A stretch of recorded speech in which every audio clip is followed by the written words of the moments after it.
Richard rolls into Solon City after being zapped into this world. He's now in the body of a bastard kid from the big shot Orlando family. He's got his reasons for being there. Hoping for a fresh start, armed with this supreme overlord system, he hits up the Lord's chambers and gets the bad news. His old man, Calvin Orlando, kicked the bucket. Richard's half-brother, Winger Orlando, sees him as a problem, but Richard's playing it cool. The Lord, all glaring and bossy, demands Richard ditch the Orlando name and help Winger out. If he does, Winger will toss him 500 gold coins for his new territory. A box is shoved his way, and Richard cracks it open to find a pile of gold. A smug grin spreads across his face. Perfect seed money for his new life. The Lord chills out, thinking the deal's done. But Richard's not just after the cash. He lays it on thick, saying the Orlando name is all about honor and glory, his dad's most precious legacy. Giving that up, gonna cost extra. The Lord, caught off guard, ups the offer to 1,000 gold coins, no interest, as long as Richard buys everything from the city. Richard agrees, then asks if the Lord's got a bunch of barbarian Highlander slaves in the Colosseum. The Lord, knowing Richard's planning to use them as soldiers, warns him that those barbarians are a nightmare to control. Even with a grand in gold, they might not listen. Richard, who's done his research, doesn't flinch. The Lord orders his guys to take Richard to the arena. As he's riding in the chariot, Richard thinks back on his decade in this world, sometimes missing his old life. A servant asks about the tune he's humming. He just says it's a simple song from back home. Flashback time. Richard used to be homeless, got killed for being a thief, and tossed aside like garbage. After coming back to life, he took over this body and scored the Lord system, getting tougher every day. He was aiming to be a knight, but his dad's sudden decision to pass the title to him messed that up. Luckily, he snagged the pioneering lordship certificate and bolted to Solon City, dodging his family's drama. At the Colosseum, he tells the owner he wants to buy all the barbarians to build his army and expand his territory. The owner, thrilled at the big sale, leads them inside. Walking through the corridor, she warns him that the barbarians are brutal, always injuring other fighters and costing her a fortune in medical bills. She tells him to be careful, but Richard's only getting more hyped, checking out the monstrous creatures lining the way. His excitement explodes when the owner mentions the barbarians can kill and eat crocodiles. Talk about self-sufficient and tough. He's gotta have them. The owner's thinking he's nuts, totally clueless that he's got the most oplord system on the continent. He checks out the system's stats and feels ready to show off his 3 years of grinding. Reaching the Beast Arena's high platform, he shouts down to the barbarians that he's bought them all. Knowing they won't just roll over, he offers a wrestling match. Winner gets freedom. Loser becomes his subordinate. A massive barbarian named Russell steps up, muscles bulging. Meanwhile, the platform owner's sweating bullets, terrified of what'll happen if Richard gets hurt on her turf. She orders her people to talk him out of it, but he says he's following the city lord's orders, and she can't interfere. As Richard gets ready, the barbarians mock him, laughing at the little boy challenging Russell. One even tells Russell to go easy, worried about trouble if the rich kid dies. But Russell's not holding back. The fight starts with Russell charging, headbutting Richard with crazy force. He grabs Richard's shirt and slams him down hard. Russell, standing over him, sneers, thinking it's over in one move. The barbarians cheer. The platform owner panics, fearing her Colosseum's gonna get shut down. But then, Richard grabs Russell's foot and slowly gets up, grinning. He let Russell make the first move, not wanting to be called a bully. With a killer punch to Russell's gut, he sends the barbarian crashing down. Russell, stunned, can't believe a rich boy could take his hit. Richard starts glowing with golden fire, a skill he's mastered through the Lord's system. How could he lose to someone so weak? Enraged, Russell charges again, but Richard flips him over his shoulder and slams him down. Now Russell's pinned, unable to believe he's losing to a skinny aristocrat. Refusing to give up, Russell stands ready for another round. Richard, cool as a cucumber, agrees. The other barbarians can't even watch. Richard grabs Russell and slams him repeatedly, asking if he's had enough. Bruised and swollen, Russell stubbornly refuses. The other barbarians yell at him to quit, pointing out he's already lost 10 times. Even Russell's shocked. Just then, a female barbarian steps up. As the barbarian's leader, she wants to fight Richard to free her people. Richard, pumped for the challenge, declares the real show's about to start. Gunther, the barbarian leader, attacks with lightning speed, catching Richard off guard. Suddenly, the system alerts Richard. Gunther's been detected as a hero. Distracted, Richard gets smacked by Gunther's steel fist, stumbling back. Despite being caught off guard, Richard's curious about Gunther. He's never met a hero of her level, but Gunther doesn't give him a break, unleashing a flurry of attacks. The barbarians cheer, and even Richard's followers get nervous. Gunther's just getting started. She picks up a huge rock and throws it at Richard. With a loud crash, Richard's buried. The Colosseum owner's freaking out, thinking a lord just got stoned to death in her arena. Gunther stands proud, but then a voice comes from under the rock, shocking everyone. Richard pushes the rock away, and Gunther's instantly at his side, wrapping an iron chain around his neck and slamming him down. Richard doesn't fight it, seeming pleased with Gunther's skills. With a light tug, he snaps the chain, shocking the barbarians. Even Gunther's stunned. Top blacksmiths made that chain to hold giant beasts, and even she was trapped by it for years. Richard effortlessly snapped it with his bare hands. Impressed by her strength and strategy, Richard saw Gunther as the perfect lackey, but Gunther felt ridiculed. Fuming, she demanded Richard respect her and give it his all. Richard calmly replied that she was still shackled, unable to fully unleash her power. Now, it was his turn to show what he was truly capable of. He raised his right fist, gathering strength, and lunged forward, his fist slicing through the air. Gunther blocked, but Richard followed with a crushing overhead strike. The ground shattered on impact, and Gunther barely dodged. The barbarians watched in awe as their chief was overpowered by Richard's strength. Suddenly, Richard grabbed Gunther's throat. She struggled but couldn't break free as Richard raised his left hand to strike. Gunther closed her eyes, expecting the end, but instead of hitting her, he shattered the iron ring on her body. Stunned, Gunther's heart raced as she processed what just happened. After taking down the female leader, Richard turned to the barbarians and gave them a choice. They could continue challenging him or choose to follow him. Richard extended his hand as a sign of cooperation. Gunther took his hand and stood up, declaring that Richard was now their new leader. Richard announced that he would become the Lord and needed their strength to grow together. The barbarians, initially uncertain, eventually shouted their agreement to join him, follow his orders, and call him their boss. Amidst the cheers, Richard received a prompt from the system. As he looked at the flood of requests to join his team, Richard realized he had officially taken the first step in his journey toward becoming the Supreme Lord. But the journey through this wild world was fraught with chaos and bloodshed. Countless ambitious individuals had risen to become lords, crafting their own realities, yet most met their end in despair, leaving this world behind. Though Richard eagerly anticipated his future adventures, he knew it wouldn't be wise to stroll through the streets with a group of half-naked barbarians. So, he led them to the city's equipment store. As they entered, the barbarians were as excited as kids, marveling at the dazzling array of gear. Richard, however, didn't even glance at the display. He went straight to the owner,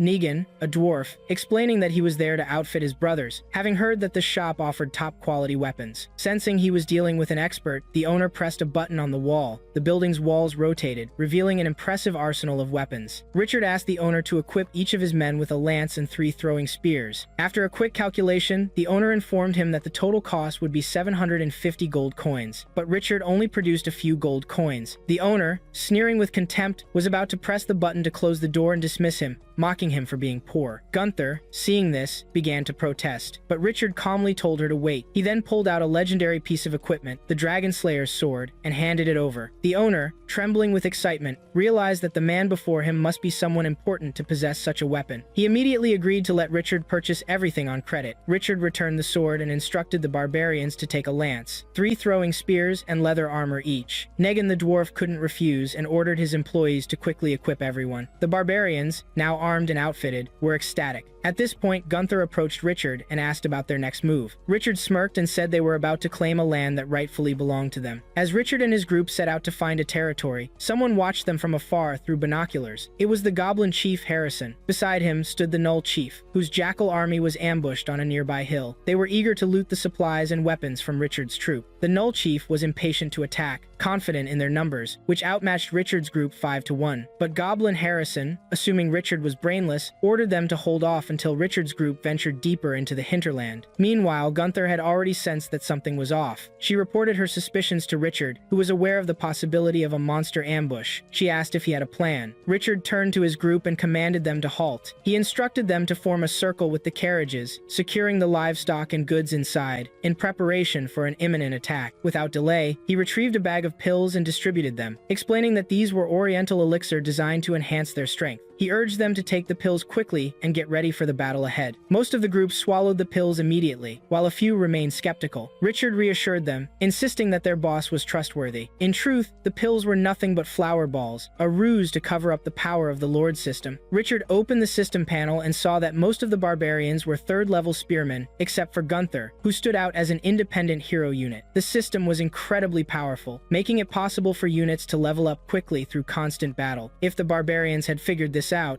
it could have caused a riot, so Richard cleverly used dumplings as a distraction. Holding a magic pill in his hand, he whispered that soon everyone would experience its power. Meanwhile, the goblins and jackals watching them noticed the barbarians had stopped moving. The Null declared that it was time for their enemies to die. The Goblin Chief punched him in the chest, questioning why he seemed so pleased. The Null guessed the barbarians might be protected by something sacred, but the Goblin chimed in, saying the barbarians had stopped because they were scared of the Goblin's strength and had decided to surrender. Unimpressed, the Null yelled that they didn't care about that, and commanded his troops to attack and loot the barbarians. As the monsters charged down from the hill, Richard quickly ordered his army to get ready for their first battle. The Null, eager for bloodshed, instructed his forces to kill everyone before taking any loot. The fight was about to break out, with both sides gearing up for the clash. Richard grabbed a spear and hurled it at the approaching enemy with incredible speed. The spear cut through the air, heading straight for Harrison. He easily deflected it by raising his armored arm, and the spear flew off, piercing a goblin's skull in the distance. Harrison told his army that while their opponents were strong, they weren't strong enough to be feared. He shouted to his men that they outnumbered the enemy by a wide margin and urged them to attack all at once. Richard's side was clearly at a disadvantage because of the difference in numbers. The barbarians started to lose confidence and doubt their abilities. One of them muttered that no matter how strong they were, they couldn't possibly defeat such a large army. A jackal attacked, but one of the barbarians knocked it down with a punch. Another barbarian stabbed a jackal in the stomach with his weapon. The jackals, being relentless, started killing the barbarians. A massive goblin fought several barbarians at the same time. Russell and another barbarian found themselves surrounded by goblins and jackals. Russell swung his weapon at the jackals, calling them dogs, but 3 jackals attacked him at once. Meanwhile, another giant goblin grabs a barbarian with one hand and squeezes him so hard that the barbarian pops like a water balloon. Gunther sees what's happening and asks Richard what they should do. Richard orders Gunther to hand him another spear. Then he attaches a flaming spearhead and chucks it at a troll on the other side. The spear hits its mark, killing the troll instantly and scaring the other monsters, causing them to run away. At the same time, the successful attack boosted the morale of Richard's side. The barbarians began to fight more bravely. Suddenly, Russell stood up, slamming the jackal that pounced at him. Just then, the Knoll Chief appeared behind him, ready to deliver a fatal blow, but Richard had already thrown a spear that pierced through the Knoll Chief's body. Right after that, Richard drew his Dragon Slayer sword and shouted that the leaders of the bandits were dead and that the enemy had lost their fighting spirit. He urged his men to take advantage of this moment and launch a full-scale attack. Encouraged by his words, the barbarian spirits soared, and they started to dominate the battle. Gunther realized that Richard had been targeting the enemy leaders all along, and that standing on the carriage gave him a better view of the battlefield. Richard quoted an old saying, "To capture bandits, first catch the leader." Now, only Chief Harrison's army remained, the ones who had originally planned the ambush. The goblin clenched his teeth, calling the barbarians a bunch of losers and ordinary people, urging them to see the consequences of their actions. A foul, poisonous green energy began to radiate from him. Richard noticed this and remarked that the goblin seemed like a chief. He then questioned if the goblin had planned this ambush and wondered if he wasn't afraid of falling into the hands of more powerful races. The goblin leader laughed, explaining that the closest threat was at the high mountain fortress, several miles to the east. It was a place that was easy to defend and hard to attack. Besides, he doubted the kobolds there had the courage to come out and steal his loot. Richard was surprised by this unexpected opportunity. He had been worried about not finding a suitable territory. With a sly grin, he said he felt bad that the goblin leader couldn't get his spoils, so he would give him the Dragon Slayer's sword as a gift instead. Harrison immediately became alert and prepared to defend himself, but in the blink of an eye, Richard swung his sword, decapitating him. The other goblin minions were stunned and began to flee. Taking advantage of the situation, Gunther quickly ordered the capture of the remaining bandits. Richard checked the system notifications and saw that most of the barbarians had leveled up from level 3 to level 4. The nearby barbarians felt their newfound strength. Just then, his men brought in 2 captured trolls. Seeing that the horses were dead, Richard decided the trolls would pull the supplies instead, declaring them the new marshals. As Richard studied the map, he noted that their next destination was the high mountain fortress. A large troll pulled a cart behind him, with Richard sitting on it, studying a map. He noted that this troll was quite fast, and at this pace, they would soon reach the high mountain fortress. The system panel appeared in front of him again, displaying his various stats, including weapons. Richard realized that each improvement gave him bonus points for his personal attributes. The store button was still inactive, and he needed to increase his power and throwing skills first. Weapon mastery could be enhanced through battles, but his attribute bonuses were natural, with no magical abilities involved. Being 10 times stronger than an ordinary person, he wondered if he'd keep getting stronger, imagining himself becoming a muscular giant. Just then, Gunther informed him they had arrived at the base of the high mountain fortress. Richard stood up, taking in the view of the mountain's base, the calm water, and the greenery around them. He commented that it wasn't such a bad place. Seeing the clear water in a nearby pool, a group of barbarians jumped in and began washing themselves, causing Gunther to feel a bit embarrassed. 2 barbarians approached with dead rabbits, noting the abundance of wildlife and suggesting they go on a big hunt. Richard thought they they had impressive survival skills. Richard noticed Gunther sniffing her hand and suggested she take a bath and rest after their recent battles. He mentioned a hidden pond nearby and assured her he would keep an eye on the barbarians. Gunther, blushing and grateful, thanked him. Later, in a secluded green spot surrounded by stones, Gunther bathed in the hidden pond, relaxing and enjoying a well-deserved break. Under the cover of the night, Richard and his group made their way to the mountaintop and found the high mountain fortress. Richard announced to everyone that this place would be their new base camp. Seeing the two kobolds guarding the entrance, Richard and Russell exchanged a look of disdain. Without hesitation, Richard gave the order to attack. Inside the fortress, the kobold leader was relaxing with his catfolk companion. At that crucial moment, Richard kicked the door open. The kobolds were so startled they stuck out their tongues and began yelling for the guards. Just then, one of Richard's men reported that all the kobolds outside had been dealt with. Furious, the kobold leader glared at Richard and said attacking his forces was a huge mistake. He warned that he had a dozen allied tribes nearby who wouldn't let this attack go unpunished. But Richard wasn't interested in listening. He immediately tied the kobold leader up and hung him in the air. Terrified, the kobold quickly apologized.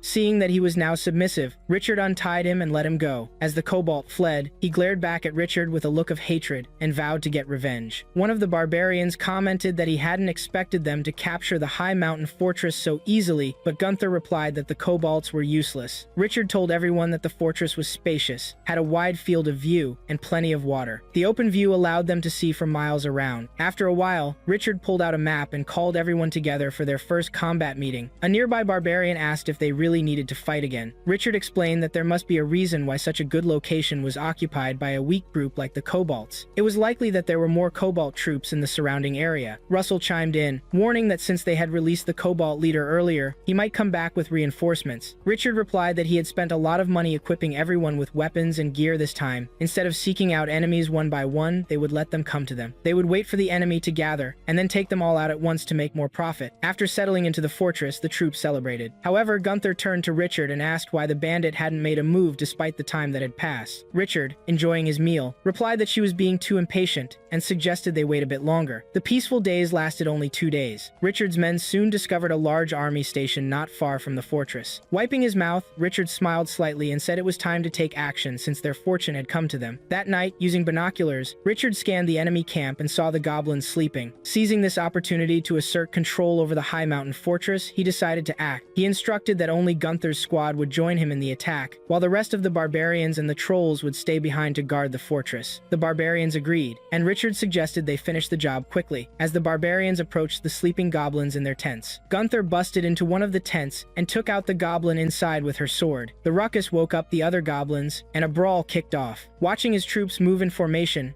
Richard quietly opened his system panel. The system had given them more than just strength. Before, they were just a bunch of clueless barbarians who didn't get the whole teamwork thing. Now, they were an elite force, nailing those battle formations. Suddenly, Russell noticed something weird. The ground started shaking like crazy. He got tossed aside as this massive two-horned goblin, the dragon goblin, showed up. The dragon goblin started chanting spells, and goblins began popping up from the ground like freaking gophers. This freaked everyone out, even Richard, who realized things were about to get way tougher. But that wasn't all. The goblin let out another roar, and a huge beast, looking like a pangolin, appeared, lifting the dragon goblin onto its back. The sight of this monster terrified the barbarians again, and a goblin, riding the pangolin, mocked them, calling them stupid losers. He then pointed his weapon, demanding they be punished by the power of the dragon's blood. Gunther was ready to rumble. She chucked a spear at the beast, but it just bounced off harmlessly. The goblin laughed, taunting her that her flimsy spear was no match for his beast's armor. He called her a loser, and declared she'd soon understand the power of dragon blood before charging. As Gunther watched the creature rush at her, right in the middle of the chaos, Richard dashed in front of her and grabbed the beast's leg. The beast looked down at Richard, all smug, planning to fling him off. But with a yell, Richard threw the goblin off the beast, sending the monster crashing down. The other goblins were stunned, screaming in fear. Russell couldn't help but be amazed at Richard's strength. The dragon goblin, struggling to get up, muttered that this couldn't be happening. Richard grinned, sarcastically suggesting the goblin's nobility might surrender. Furious, the goblin grabbed his weapon and lunged at Richard, swearing never to give up. Richard dodged, delivering a knockout punch. Still defiant, Richard adjusted his cloak and walked off, reminding everyone he'd finished the fight as quickly as promised. Meanwhile, Richard checked his stats. Seeing he had a weapon with dragon blood, he noticed his levels had jumped, and he'd gained 175 experience points. He decided to use them to boost Gunther's strength. Gunther called Richard over, showing him the pangolin they'd captured. She offered it to him as a gift. Nearby, some barbarians opened boxes, finding only 2 gold coins, revealing their broke-ass situation. Richard chuckled, remarking that the goblins were also having a rough time. Gunther asked what they should do with the monster. Richard, seeing the pangolin's potential, patted it and named it Windchaser. He set a clear rule: if the beast disobeyed, it was dinner. Just then, Richard noticed the store icon was available. He saw an old-fashioned knight spear priced at 800 dins. Since his wallet was empty, he had to go for the discount option. After buying it, a light shone over Richard, and the spear appeared. Catching it, he realized he was finally figuring out the system. Gunther asked if the boss had some special magic. Just then, Richard sensed movement. A barbarian told him it looked like jackals robbing a wealthy caravan. Richard scanned the area with his binoculars, spotting the caravan. "No wonder the jackals are all over it," he remarked. The caravan, loaded with carts and horses, was surrounded, its defenders prepping for a fight. Gunther asked if they should jump in. Richard pointed out that this wasn't just any caravan. Helping them could be good for business and expanding their territory. The jackal leader demanded the caravan people hand over their money, claiming they were in jackal territory. An old man from the caravan responded they were with the Voya Trading Company, warning that the Imperial Army would come after them if they were harmed. The jackals just laughed. Their leader smirked, saying they were bandits. Did they really think mentioning the Pompal Empire would scare them? He ordered his crew to attack. One of the caravan's defenders tried to hold off the jackals, urging the old man to run, but an attacker struck the old man from behind. He fell, bleeding, begging for mercy, saying he'd give them the money. The jackal leader scoffed, saying it was too late. No one was coming to save him. Suddenly, a spear flew through the air, piercing the leader's chest. He coughed up blood, and everyone froze. Richard, who threw the spear, commented on how well it worked. Gunther immediately ordered her barbarians to kill the jackals. They charged, no hesitation. The jackals were caught off guard, clueless about who these attackers were. Richard, leaning casually against a tree, remarked that these jackals were just a bunch of punks and decided to just watch. Gunther confidently ordered her men to split into 2 groups. Richard observed that while the barbarians were strong, a disciplined army was crucial for their future. All the jackals were taken down, except for 2. One decided to run, annoying the other. He shouted, asking if his buddy was seriously running. The escapee replied that if he hadn't figured it out, Richard and the barbarians would have destroyed their alliance with the goblins and gnolls. The other jackal realized the truth, exclaiming that Richard, the legendary noble known as the Lord of the Wild, had appeared out of nowhere.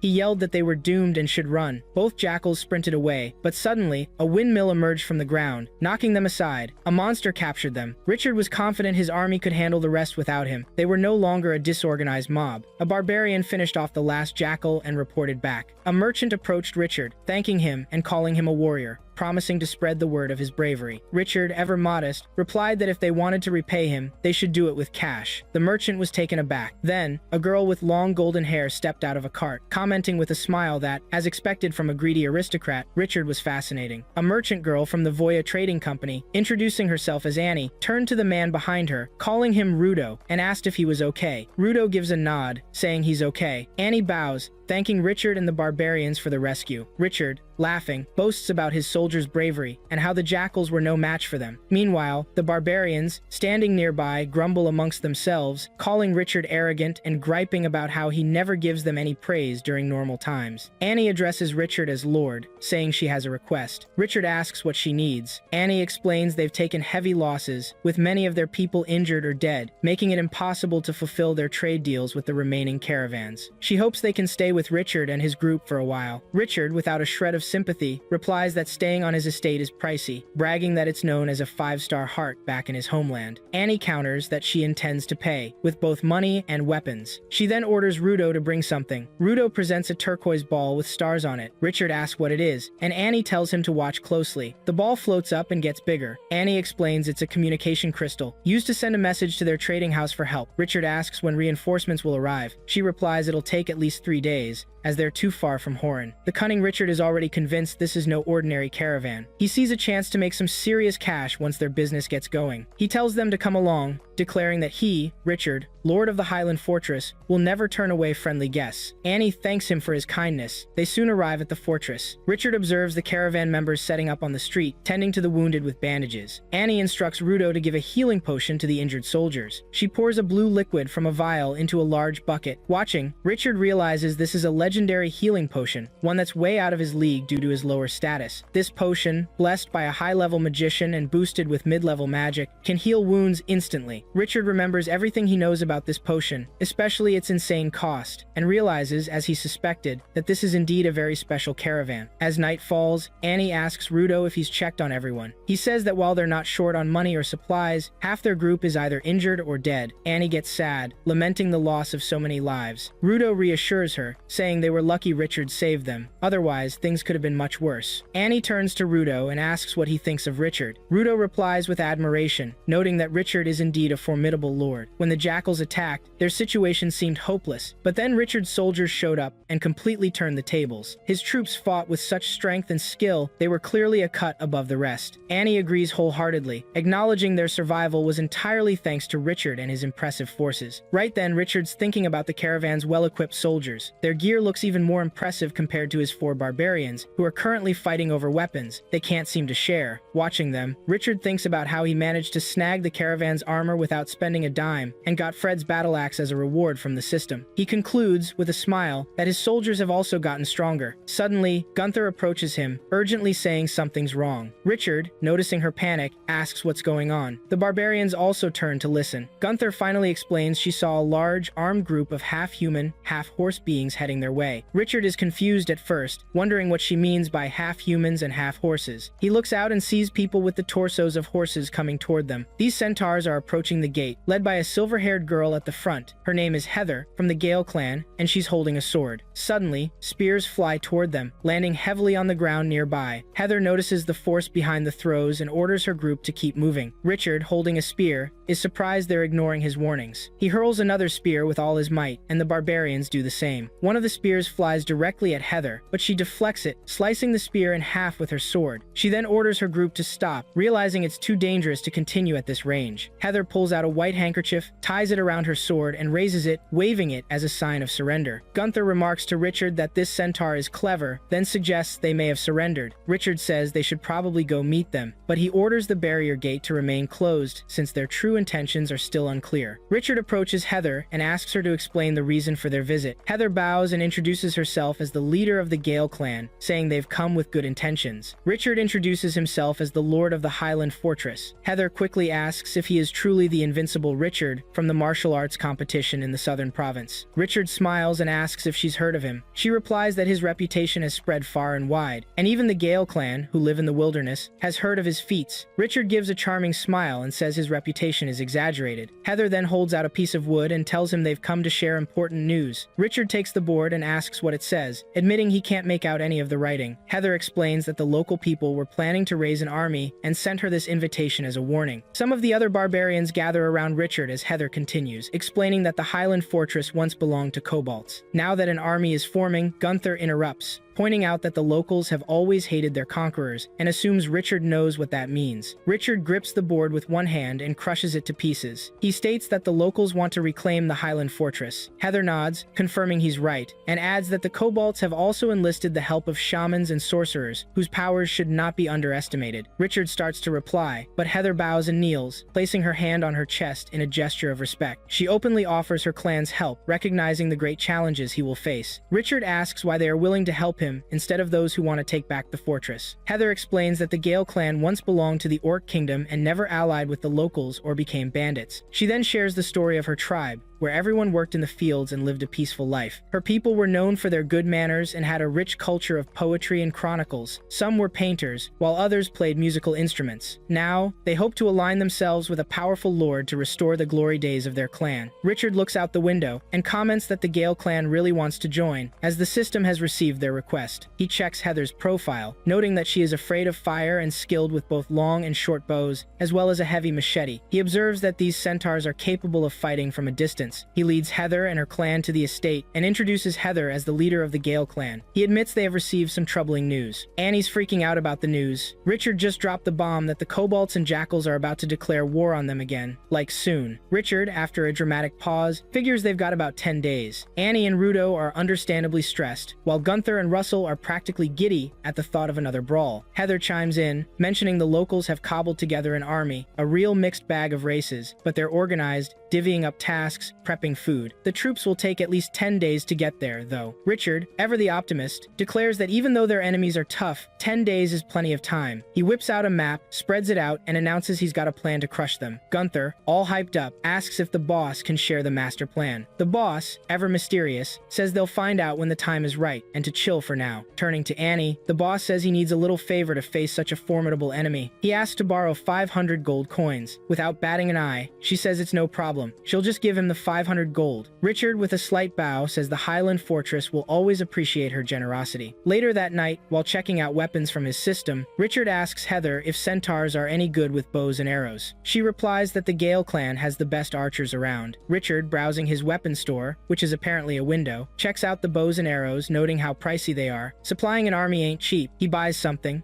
and poof, a purple bow with a white feathered arrow appears. He hands it to Heather, asking her to give it a whirl. Heather, a bit surprised, asks if he's using magic. He just smiles and calls it a little trick. She takes the bow, knocks the arrow, draws, and fires, not at a tree, but at a bee. She nails it, splitting the bee in two. Richard praises her, saying her technique is excellent, and these centaurs will seriously boost the Highland Fortress's long-range defense. Heather bows, thanking Sir Richard for letting her use such a hefty bow, saying it's been ages since she last shot one. Richard smiles, laughs, and tells her she can start practicing with it tomorrow. Suddenly, Rudo bursts in, saying something's wrong. He kneels and reports that they found the caravan reinforcements, but it looks like they've been ambushed. Richard immediately calls Heather to investigate. Annie, seeing the wounded, starts crying, calling the attackers vile jackals. When Richard arrives, he asks Annie what happened. She explains that it looks like all the reinforcements have been wiped out, bodies everywhere. Richard suggests sending the caravan back to Solon, saying the Highland Fortress is no longer safe. One of the wounded soldiers pipes up, suggesting they take the healthy men and horses, arguing they can fight off any jackals they encounter. But Annie refuses, saying she can't abandon the wounded who risk their lives for her. Richard, with a greedy smile, says that in such a dangerous situation, the rent is going up, and what he's seeing is worth 2,000 gold. Annie, defeated, tells him to do as he pleases. Meanwhile, Heather examines the spears and tells Richard they smell like Chinese pine, and the attackers seem to have made the spearheads themselves. Richard inspects a sharp tip, remarking that it's hard to believe the locals or savages could have done this. Annie counters, saying there are more savages than they think. She mentions the powerful tribes in the far north, where huge groups of thousands of adult soldiers often fight for territory and forge their own weapons. She adds that these tribes are way stronger than the local ones. Heather asks if she means the caravan was attacked by ice natives. Annie confirms, worried that the arrival of the ice natives changes everything. Richard agrees, saying it's clear the ice natives have joined the war. Gunther, with ambition in his voice, suggests they should all attack at once so he can take them all down in one go. And Richard nods, agreeing with Gunther. They'll just capture everyone in one fell swoop. 10 days later, the centaurs rush to Richard, reporting they've spotted the enemy. He asks where they are. The centaurs explain that the enemy has set up camp at the foot of the mountain, about 50 miles away, and it looks like they're planning to attack tomorrow. Richard, pleased, says they've been waiting a long time, and the moment has finally arrived. Richard dramatically draws his sword and orders his army to prepare for battle. He tells them to cut off the enemy's heads and use them as bowls. The barbarian army moves forward, shouting with their weapons drawn, as the centaurs ready their bows and stomp their hooves. As Richard straps on his heavy armor, Annie asks about his strategy. He says they'll launch 2 rounds of arrows and then charge. He figures if they can kill 100 enemies, the rest will retreat. Rudo and Annie are shocked at this simplistic plan. Richard, standing confidently, assures her everything will be fine and not to worry. Meanwhile, a group of goblins marches through the mountains, led by their jackal leader, who's riding a large jackal beast. The leader, looking at the small number of soldiers, says that if this is all the Lord has, they're basically asking to be defeated. He then tells the Cobalt chief they need to end this battle quickly. The Cobalt replies that there's no need to rush, because their leader, Lord Richard, is pretty formidable. Through binoculars, they see Richard standing beside Windchaser. The enemy leader notices the large number of soldiers gathered this time, and decides they must crush them without hesitation. The jackals and goblins launch a direct assault on the fortress. Richard, ready for battle, reflects on how life was given by some higher power, though it isn't specified, but sadly, they don't cherish it. He raises his weapon and commands everyone to prepare for war. Meanwhile, the jackal army charges, ordered to bite their enemies to death. Heather draws back an arrow, and the other centaurs follow suit. When the command is given, a volley of arrows rains down. One arrow kills a jackal instantly, but a goblin deflects another with its shield. The 2 huge armies clash. Goblins swing swords and throw spears wildly, but Windchaser deflects their attacks with ease. The barbarians fight bravely, showing no fear. As the armies close in, the ground cracks open, and a dragon goblin emerges. Richard tells Windchaser to show everyone his strength. Windchaser leaps into the air, crashing down and crushing the goblins below. Richard strikes one goblin with a large fork-like weapon and cuts down another with an axe. Russell and Gunther take turns slicing through goblins, ordering their forces to leave no one alive. Windchaser crushes jackals with its paws. Two goblins with weapons charge at Richard, but he pulls out his weapon, which transforms into nunchucks. He deflects their attack, but falls down, realizing these goblins are stronger than he thought. As three more goblins attack him at once, he quickly takes them all down. While he's fighting, Gunther and Russell are amazed at his strength, saying the Lord is almost as powerful as the devil. Watching from above with binoculars, the Jackal leader and the Cobalt chief see that their soldiers have been wiped out. The Cobalt panics, exclaiming how terrible the situation is and wondering how this could have happened. The Jackal orders the sorcerer to cast a spell, while the shaman starts chanting, summoning fire from a lava pool. The two leaders are smug, sure that Richard's army is toast. Richard, seeing the fireball, realizes it's the shaman's magic. Under the shaman's control, the fireball morphs into a fiery dragon. He yells at everyone to watch out and gets ready to block, raising his weapon, but it snaps unexpectedly. He didn't see that heat wave coming. The fire's spreading like crazy, freaking out the barbarians. The shaman's spells are no joke. One barbarian admits he's never been hurt like this before. Richard says they need a plan to deal with the shaman, since she's the one pulling the strings with that wand. Heather shows up, asking if Richard's alright. He tells her she's right on time and points to the shaman, asking if she can hit her from that distance. Heather says it's a piece of cake. She gives the order, and the centaurs knock their arrows. As soon as Heather yells, "Fire!" everyone lets loose. She tells them to keep firing, and they do. A hail of arrows flies toward the enemy. The Jackal calls it an arrow rain and tells the goblins to shield the shaman. Fire goblins with shields rush to protect her. Richard swings and chucks his spear, ordering a surprise attack. The Jackal thinks they're golden as long as they guard the shaman, but mid-sentence, the spear slams right into him. The impact sends him flying, taking out the goblins protecting the shaman. The shaman's wand breaks, and the fireball crashes down on their own goblin and Jackal army. Goblins are getting scorched and dropping like flies. Richard sees the fire spreading around them. The Cobalt Observer tries to help Chief Jackal, but quickly figures out he's a goner. He turns to the shaman and asks what to do next. The shaman's stirring something in a bowl, and without the wand, a purple, flame-like energy appears. Richard, thinking it's all over, says it's cleanup time, but suddenly, the dead goblins are getting back up. They're possessed by the shaman's magic, which Richard realizes is turning them into bloodthirsty maniacs. The goblins and jackals jump up and attack barehanded. Richard swings his sword, slicing a jackal in half. He takes out 3 attacking goblins the same way, and keeps pushing forward. Gunther's also in the mix. He reaches the shaman and says he's finally caught them. The Cobalt admits defeat, and the shaman sits on the Cobalt's shoulders, trying to make a run for it. He asks if they really think they can escape. He takes off his helmet and hurls it at them, knocking the shaman off the Cobalt's back. He gets in the shaman's face, saying menacingly that he's caught him. The shaman turns his head, revealing she's actually a witch. He laughs, saying he didn't expect the shaman to be a woman, and holding her by the tail, asks Gunther what happened to Nate, one of his barbarians. She says Nate's badly hurt and needs help as soon as possible. Richard throws the shaman to the ground, saying she's killed a bunch of people and orders her to save Nate. The shaman looks away, claiming she was forced to attack Richard's army, and demands not to be called Hey, but by her name, Modar. With a threatening look, he asks if she dares to argue, warning he'll make her suffer big time. The shaman immediately freaks out, throws her hands up in surrender, and agrees to help. She casts a spell near Nate, who suddenly wakes up, groaning and moving his hand. Everyone's watching, stunned and hopeful. The shaman, leaning back,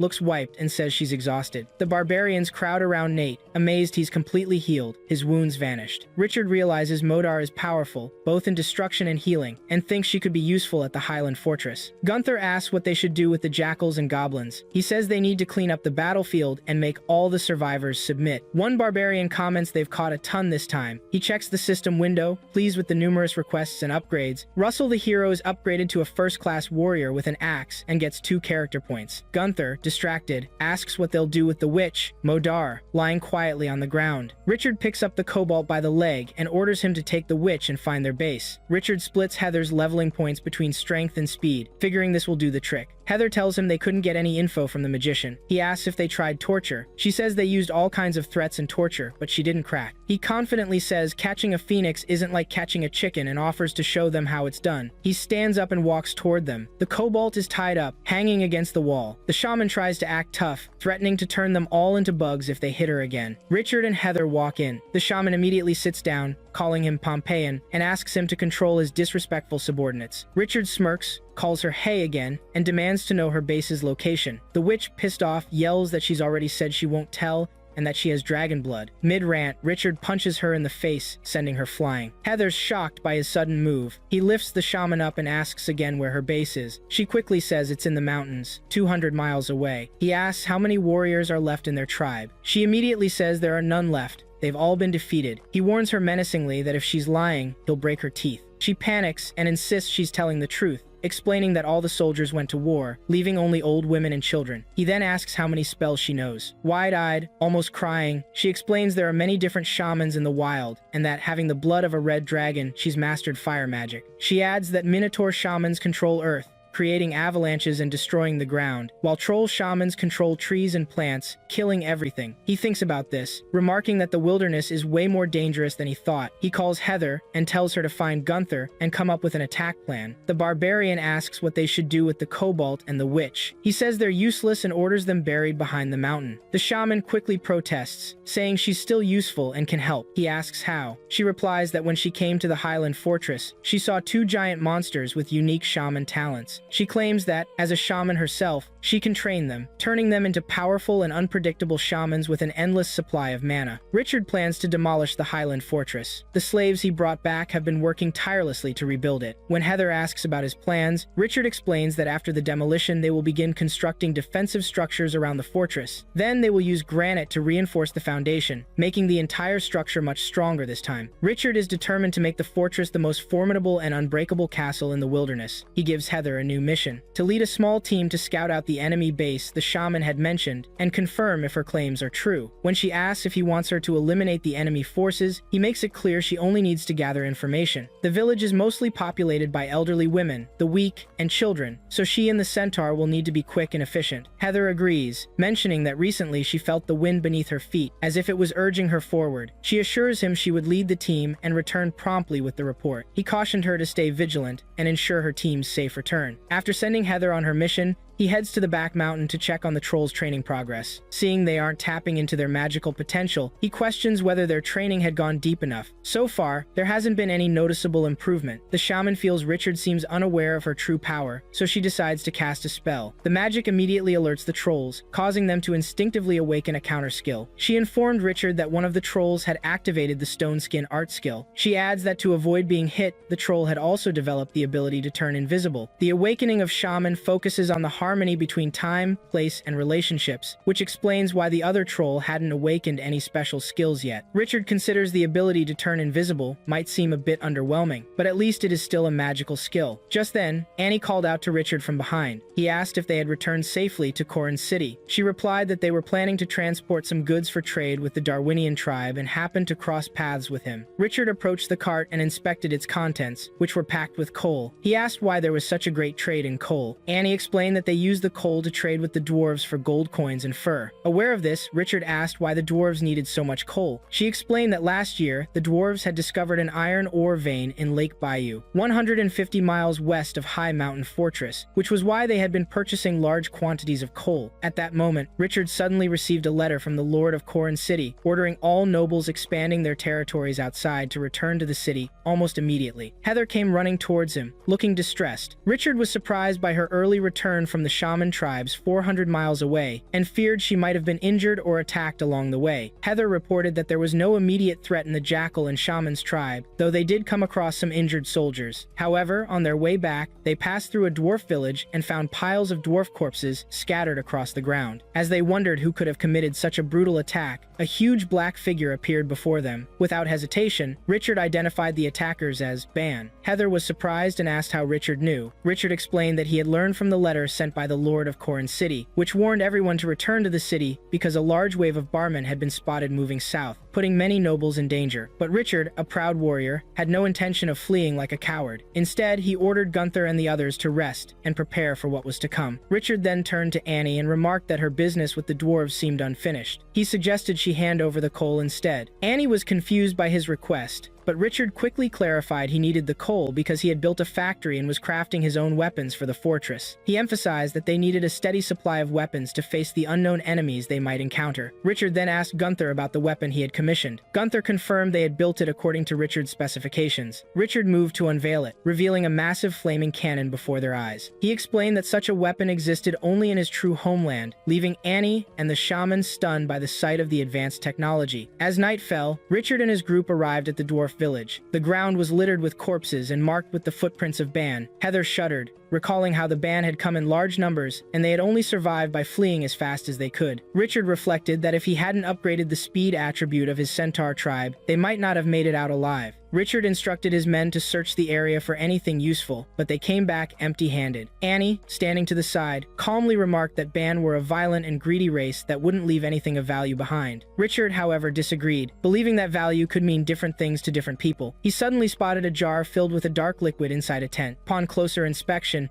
he realized it was a jar of soy sauce. It seemed the band hadn't realized the worth of soy sauce. Annie, intrigued, asked what was so delightful about it. Richard replied that if they took the soy sauce back to Corin City, they could open a restaurant and make a fortune. His entrepreneurial spirit even impressed Annie. A seasoned merchant later, Richard decided they would camp at the site overnight. Rudo asked his father why they were staying when they had only come to scout out the enemy. He insisted they should leave only after seeing the barmen themselves. During the expedition, Annie appeared worried. She suspected that the bearmen and the dwarves were locked in a conflict and thought it best to avoid getting involved. However, she struggled to understand why Richard was engaging in this war. Richard explained that since she seemed to grasp the situation, she must also understand why the band had started this war. Sue quickly realized that the two tribes were likely fighting over control of the iron mine. In a time when primitive weapons ruled, whoever controlled the resources had the advantage. If the barmen and the dwarves could compete for it, why couldn't they seize it themselves? Annie still tried to persuade Richard, arguing that a large-scale war like this might be too much for the high mountain fortress army to handle. Richard replied confidently, questioning why she had followed them if she believed it was too dangerous. He reminded her that the strength of the high mountain fortress was far greater than it had been in the past. Just then, Gunther and Russell arrived with 3 cannons and a magical group of 3 wizards. Richard pointed out that they also had brave and skilled barbarian warriors and an archery unit. He continued to persuade Annie, stating that with her support they could win this war. He believed that if he could win her over, he could establish connections with the dwarves. So he proposed a deal. He would give her half of the iron ore if she agreed to cooperate. Annie took the deal. With his army in formation, Richard, atop a high tower, brandished his dragon-laced sword. He roared that this fight wasn't just for the high mountain fortress, but for them to become an unstoppable force that would crush their enemies. His words lit a fire in the soldiers below, amping them up for the battle ahead. Under cover of darkness, Richard led his army towards the dwarf's castle, intending to strike first. But a bunch of rabbit folk beat him to it. He quickly ordered his men to lay low and watch as the rabbits raided the castle. He was puzzled why rabbit folk were mixed up in a fight between bearmen and dwarves. Annie clarified that these rabbits were vassals of the bearmen. Gunther added that powerful races often draft weaker ones as vassals, making them do the dirty work. Richard, surprised, asked why they hadn't mentioned this earlier. They responded that they didn't think a lord like him would be clueless. Feeling a bit sheepish, he spotted the little shaman nearby and playfully tapped her head, telling her to bow. By then, the rabbits had already scaled the wall, unnoticed by the dwarf guards. They quickly gained the upper hand and launched a final assault. The guards yelled that enemies were approaching from Bear Lake. Hearing this, all the defenses were alerted, thinking the bearmen had started their attack. The battle kicked off with the dwarves firing arrows at the rabbits, who used shields for defense as they charged towards the gate. The less strategic dwarves opened the gate to take out the rabbit attackers. Seeing an opening, the rabbit chief ordered an all-out assault. Suddenly, a cannon blast sent a bunch of rabbits flying. To the chief's shock, Richard stood in the distance, a smug look on his face, ready to jump into the fray. The furious rabbit chief, thinking reinforcements had arrived for the dwarves, redirected the attack towards Richard and charged. But Richard was ready, and the rabbits were no match for his barbarian army. He sliced through the rabbits like they were nothing, while his troops fought with fierce determination. The rabbit clan quickly lost their steam and couldn't hold on. Gunther chanted that their strength was only in numbers and could be crushed with a single blow. Suddenly, the ground shook. Richard turned to see a massive shadow looming behind him. A giant far bigger and stronger than anything he'd ever seen, leaving him stunned. The bearmen roared and swung their flail. The blow hit Richard with bone-crushing force, leaving him defenseless. He was sent flying. Seizing the moment, the bearman leader ordered his army to attack. Though outnumbered, the Bearman troops were tough.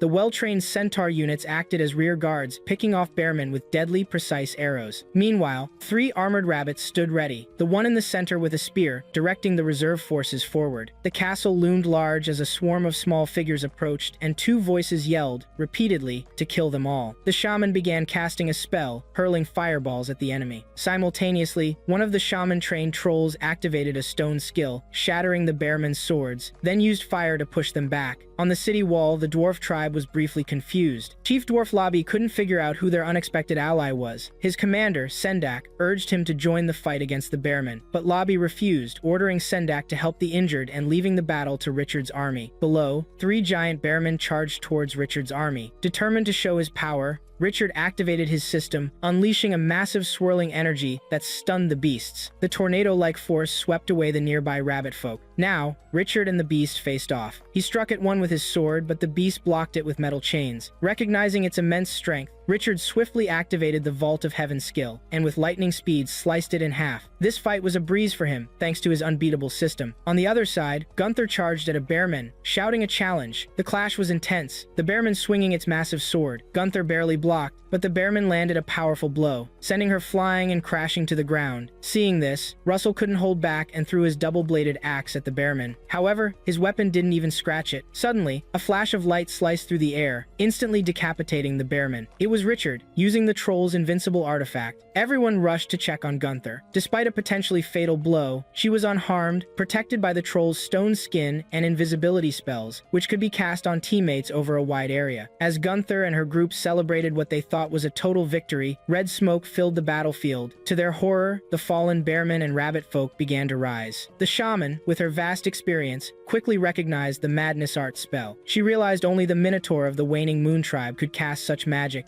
and feared they might be close. She explained to Richard that in the southwest of the Pompeii Empire lived the Torrent Orcs tribe, a fierce and aggressive group of Minotaur known for their wild nature and mastery of the shaman's preserved spells. They were almost unbeatable in battle, earning them the name Bloodhoof tribe. Back on the battlefield, the resurrected Bearmen and rabbit folk charged again. Richard scanned for the spellcaster. The shaman informed him that the enemies were only partially berserk, meaning the caster wasn't present. Relieved, he knew this revived group was no match for Gunther and his team, who easily cut them down. The troops chanted in victory as Richard turned to aid the dwarves, hoping to get a share of the iron ore in return. He approached the dwarf castle, where the dwarves eyed him warily, asking his purpose. He introduced himself as Baron Richard, Lord of the High Mountains fortress of the Pompeii Empire. However, when Lobby spotted Annie with him, he immediately ordered the gates opened and warmly welcomed her, much to Richard's annoyance, as he was referred to as Annie's sidekick. Richard, feeling snubbed, thought about calling Lobby Shorty instead of by his name. Annie explained that Lord Richard was there to help. Lobby responded by offering thanks for their survival, which only annoyed Richard more. He figured the dwarves should be thanking him. Once inside the castle, Lobby admitted he never thought they'd make it in time. Annie told him she and Lord Richard had caught wind of the Beans' invasion plan and rushed to help, knowing the dwarves couldn't hold them off alone. Overwhelmed, Lobby teared up, confessing that without their help, his forces would have been wiped out. Seeing this, Richard couldn't help but chuckle. Lobby, thinking he was being mocked, glared at him. Richard tried a clumsy denial, but the tension was thick. Annie stepped in, saying Richard was a renowned warrior in Pompeii, a man who'd come to help Dwarf Fortress out of the goodness of his heart. Hearing this, Lobby guessed his Dewey and cultivation might be pretty serious Dewey. Generally speaking, showing off some serious martial arts skills that Richard, of course, had never actually trained in. A skeptical Lobby questioned how he could have earned such a reputation. With a sly grin, Richard replied that his buddies had helped him out in battle. Annie, sensing things were getting heated, quietly told Richard, "That's enough, Lord Richard." She then asked Lobby about his plan for future attacks from the Barine, pointing out how close they'd come to losing this time. Exhausted, Lobby just wanted a night's rest and would come up with a strategy tomorrow. Richard asked about accommodations for his troops, and Lobby said the tribe's stone houses were available. As they walked away, Annie kept advising him not to take Lobby's bluntness personally, but Richard was already harboring some serious disdain. In his eyes, an emotional, tearful leader like Lobby didn't stand a chance of winning. Annie countered that not everyone was fearless in war, to which he replied that while everyone fears war and death, Victory goes to those who make their enemies fear them even more. With that, they headed off to rest. Two armored figures lay on the ground. One, injured, reassured the other they'd feel better once they were outside. The other, annoyed, stood up and warned them to keep it down, not wanting to attract the attention of nearby barbarians and trolls. Reaching their resting room, Richard was able to lie down, but Heather had to kneel. The room the dwarves had prepared was just too short for someone her size. Suddenly, the house shook violently. Richard, instantly alert, sat up and went to the window. The intensity of the tremors made him suspect something big was coming. It quickly became clear. The Minotaurs were back, this time bringing the band with them for revenge. Meanwhile, on the walls, a group of dwarves sprang into action, grabbing their horns and sounding the alarm. Soon, a large army assembled in front of the sea gate. As Richard and his group stood before the dwarves, he could sense the lingering resentment. After all, he had mocked them earlier. But Lobby spoke up boldly, reminding them that the Waning Moon tribe and the miners were coming at them full force. He told them they were about to risk their lives for their tribe. His commander, Sendak, also shared a plan to divide the imp of orcs before attacking. He pointed out that, because of their short stature, their enemies would have to stoop to attack, giving the dwarves a natural advantage. The proud dwarven army, however, refused to let Richard and his group take the lead. Determined and confident, they marched forward to face the enemy themselves. Seeing their stubborn pride, Richard could only smile and let them have their way. Gunther joked with Heather about her height, playfully warning her it was dangerous because she might get hit by the orcs. Heather shot back, reminding him she wasn't that short. Suddenly, heavy rain began to fall. The soldiers grew fearful that the fierce minotaurs might breach the city. Overhearing their concerns, Sendak brushed them off, urging them to focus. As they watched the Minotaurs and Barman charging, Richard wished he could capture some to sell to the Colosseum. Gunther cheerfully agreed, noting it would bring in a hefty profit. Amid the chaos, the dwarves, drenched in sweat and terrified, marveled at the calm of the high mountain fortress people, thinking they must be insane. Standing on the fortress wall, Lobby asked Richard if the cannon they'd used earlier was still working. Richard reluctantly admitted they were out of cannonballs. Lobby then turned to Sendak and asked about their crossbow bolts. Sendak informed him they had only 6 left. With no other choice, Lobby decided they'd have to use them carefully against the approaching minotaurs. However, the dwarf's plan was too simplistic. After just one charge, the enemy easily defeated and scattered them. Realizing it was time for their key weapon, the dwarves waited until the enemy was within range and fired all the crossbows at once. One bolt struck a minotaur in the eye, taking him down, but the others did little damage. Soon, the enemy reached the city gates. Watching his army being slaughtered, Lobby began to sweat, realizing they were doomed. Gunther asked Richard their next move. He replied that the minotaurs had gone mad, making them difficult to handle. His face became serious. He glanced at Gunther and asked why he hadn't seen his magic team. She informed him that the shaman had tried to escape after sensing the danger but had already been caught. He grabbed the shaman by the arm, furious, questioning how she could try to flee at such a crucial moment. He called her a disgrace, reminding her that even if the enemy had the madness art, she still had bloodthirsty magic. When Lobby heard the words bloodthirsty magic, it was like a lifeline. He urged her to use it immediately, but Richard ignored him and instead ordered the shaman to cast the bloodthirsty magic on the rampaging minotaurs. This command shocked everyone, and Lobby was certain he'd lost his mind. Richard, looking all mysterious, told Lobby to cut the crap and just follow orders. The shaman, with no other option, did what she was told. She juiced up the already crazed minotaurs with bloodthirsty magic. When she saw the result, she was sure Richard had totally lost it. The shaman struck a pose, and an aura surrounded her completely. Richard urged her to hurry up and cast the magic. The aura started to materialize above the minotaurs, then wrapped around them. The minotaurs felt this insane energy surge through them. Seeing the minotaurs suddenly stop, the nearby dwarf soldiers took the chance to get the hell out of there. But now the minotaurs had gone completely berserk, and everyone was freaking out at the sight of the raging beasts. The shaman tried to bolt, but Richard grabbed her and demanded she open her eyes and watch closely. The minotaurs, now jacked up on bloodthirsty magic, looked even more aggressive. He explained that the bigger the creature, the more strain on its heart. He deliberately mixed the spells, knowing it would push the minotaurs' hearts past their breaking point. As the strain on their hearts became too much, the minotaurs started to drop. Everyone was stunned, but Richard calmly racked up 600 experience points and coins for killing 3 giant minotaurs. The others, still totally confused, asked him what the heck he'd done. He explained that everything follows its own rules. The minotaurs were powerful warriors but had their limits. Their strength came from their madness, which put a massive strain on their hearts. The bloodthirsty magic was the final straw that pushed them over the edge. Lobby, finally getting it, excitedly realized that the magic caused the minotaurs' internal energy to build up until it blew past their body's limits, triggering a fatal condition. Basically, Richard had used the minotaurs' own powerful bodies against them. Richard had already spotted the flaw in both the madness art and bloodthirsty magic. Lobby praised his clever move, but the shaman tried to steal the credit, claiming she had done all the work. Richard, however,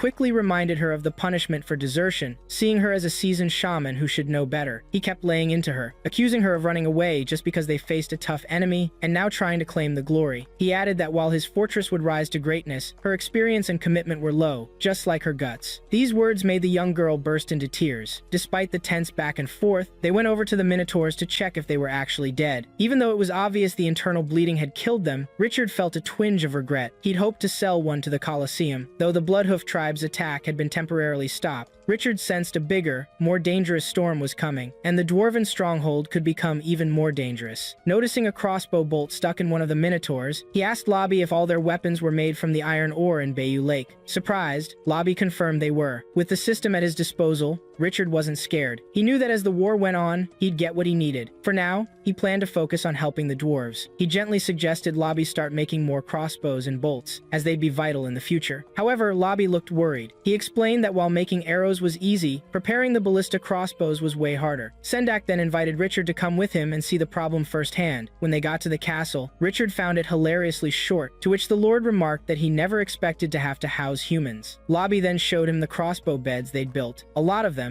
and they were incredibly powerful, with long ranges. Richard suggested sticking binoculars on them to improve their aim. Lobby explained that the real issue was the lack of strings. Since the crossbow beds were made entirely of steel, regular sheep tendons couldn't handle the tension. They'd found out that dried and dehydrated giant Monica leech tendons could work, but those were rare and couldn't be bought with money. Hearing this, Richard had an idea and eagerly asked if he had some gold coins. Lobby, puzzled, asked if he was planning to sell Monica leeches. Richard, with a hint of apology, admitted he wasn't. Lobby silently cursed him, thinking Richard talked a big game but didn't have what it took. Seriously, what a letdown. Richard then told him that the centaurs use Komodo dragon tendons to make bowstrings. While he couldn't buy giant leeches, he could buy other substitutes from the system mall. Excited by the idea, he agreed it was a great plan. Richard mentioned he'd need some gold coins to make the purchase. Lobby assured him that, thanks to their trade, gold wasn't a problem for the dwarves. Even more thrilled, Richard urged him to hurry up and bring more gold. The soldiers quickly brought the gold, and one of them asked Commander Sendak why they needed such a huge pile of coins. Sendak explained that Lord Richard would use it to get them crossbow strings. The soldiers speculated that Richard might have other motives besides helping them. Another soldier agreed, suggesting they should be careful around him. However, Sendak objected, reminding them that Richard had saved them before, and without his help, they'd have nothing. Now, the Kodo dragon tendons were being attached to the crossbows. Lobby informed him that while the new bowstrings were tougher, they wouldn't last long if they faced a huge number of enemies again. He asked if Lobby was scared of losing the war. Tearfully, Lobby admitted that after half a month of fighting, many of their men were injured or dead, and they couldn't handle more losses. Seeing Lobby so freaked out, he revealed that the real reason for the war was the iron ore. He suggested they pull back from Lake Biu for now. Since the enemy was after the iron ore, they could wait until the enemy fought amongst themselves and got weaker before taking back Lake Biu. After hearing his suggestion, Lobby quickly waved his hands and said no way. He explained that Lake Biu held more than just iron ore. There was also a secret that couldn't be revealed. Richard started to suspect the dwarves might be hiding something else beneath Lake Biu. At this time, in the council hall, the dwarves were arguing about whether to reveal the secret at the bottom of the lake to Richard. Sendak pointed out that what was important to them might not be worth much to Richard. Even though they knew Richard was there for the iron ore, he hadn't used force like their enemies. Plus, their strength was now too low to fight off the coming enemy forces. Instead of guarding a secret and risking total destruction, it might be smarter to find an ally for protection. After more discussion, Lobby decided to show Richard the secret himself. Meanwhile, two trolls had awakened a new magic, the flowering art. Richard, annoyed, took out his anger on the shaman. She defended herself, reminding him that he always brushed off her teachings, just like the stone skin art. Annie told him to be patient, explaining that magic arts often awaken randomly. He, softening, patted the shaman's head, encouraging her to work harder so his sorcerer team could cast more powerful spells later. Richard went with Sendak to Lake Biu. Donning diving helmets, they went down to the lake's bottom, where he was stunned to see thick iron chains wrapped around an ancient, enormous figure, a titan giant. He realized the dwarves had been using the iron ore mine as a cover to protect this hidden secret. The group swam carefully toward the giant, whose massive eyes started to glow red, sensing their presence. When they surfaced, he took off his helmet and expressed his shock at finding an ancient giant hidden under the water. Lobby spilled the beans about stumbling upon the titan while digging for iron ore. Richard, curious, asked what made them risk their necks to protect the giant. With a chuckle, Lobby explained this wasn't just any giant, it was the ancestor of the entire dwarf race. Richard's mouth twitched. A giant being the forefather of dwarves? Seeing the doubt, Lobby hopped back into the water as the titan's eyes lit up again. He explained that the giant's soul could sense dwarf blood and glowed because of it. He concluded the Titan was their god. Richard saw the red light beaming from the Titan, just as Lobby claimed, proving their connection. As an ancient magical species, Titans were huge, even bigger than giant dragons. Back in the day, their presence screamed power. There was no question that the Titan, wielding creation magic, was the real king of the land, wiping out any threat. But nothing escapes the cycle of life and death, and history started to change. Survival got tough for the Titans, their numbers shrinking until they vanished. Richard wondered why. After finding the Titan, they didn't just bust through the mountain and take it. Frustrated, Lobby explained it wasn't that they didn't want to, they couldn't. The iron ore had a weird magnetic field that trapped the Titan's soul in its eyeballs. At first, the Titan's red light was strong, but the more they mined, the dimmer it got. They'd even banned further mining. Richard got their intentions, but he questioned if they planned to guard the Titan forever. Lobby revealed that after years of study, they'd found some patterns. On the night of a full moon, the Titan's power could be fully activated. According to their clan's ancient texts, this soul power could be passed down. They'd been trying to cast spells on full moon nights to inherit the Titan's power. Dejected, Lobby admitted they'd never succeeded. One of the commanders told Lobby they'd calculated that tomorrow was the fullest moon, their best shot at casting spells and inheriting the Titan's power. Richard finally understood why these dwarves were so hell-bent on guarding Lake Butte, even if it killed them. He asked why they were telling him all this. Weren't they worried he'd get interested in the spirit power? Lobby explained that this spirit power was the Titan's last legacy. They were more scared of no one inheriting it, leaving it sealed away forever, than it falling into the wrong hands. The senior commander, though hesitant, added that they'd discussed it. If the dwarves failed, maybe Richard could try. Showing little interest, he responded that if the dwarves had failed countless times, what chance did a human like him have? Wasn't he just setting himself up to fail? The senior commander insisted he might succeed because he was stronger than most. Richard explained that spirit and body are closely linked, making it more likely for blood relatives to succeed. Lobby laughed, agreeing that Richard had a point. Richard suggested they head back,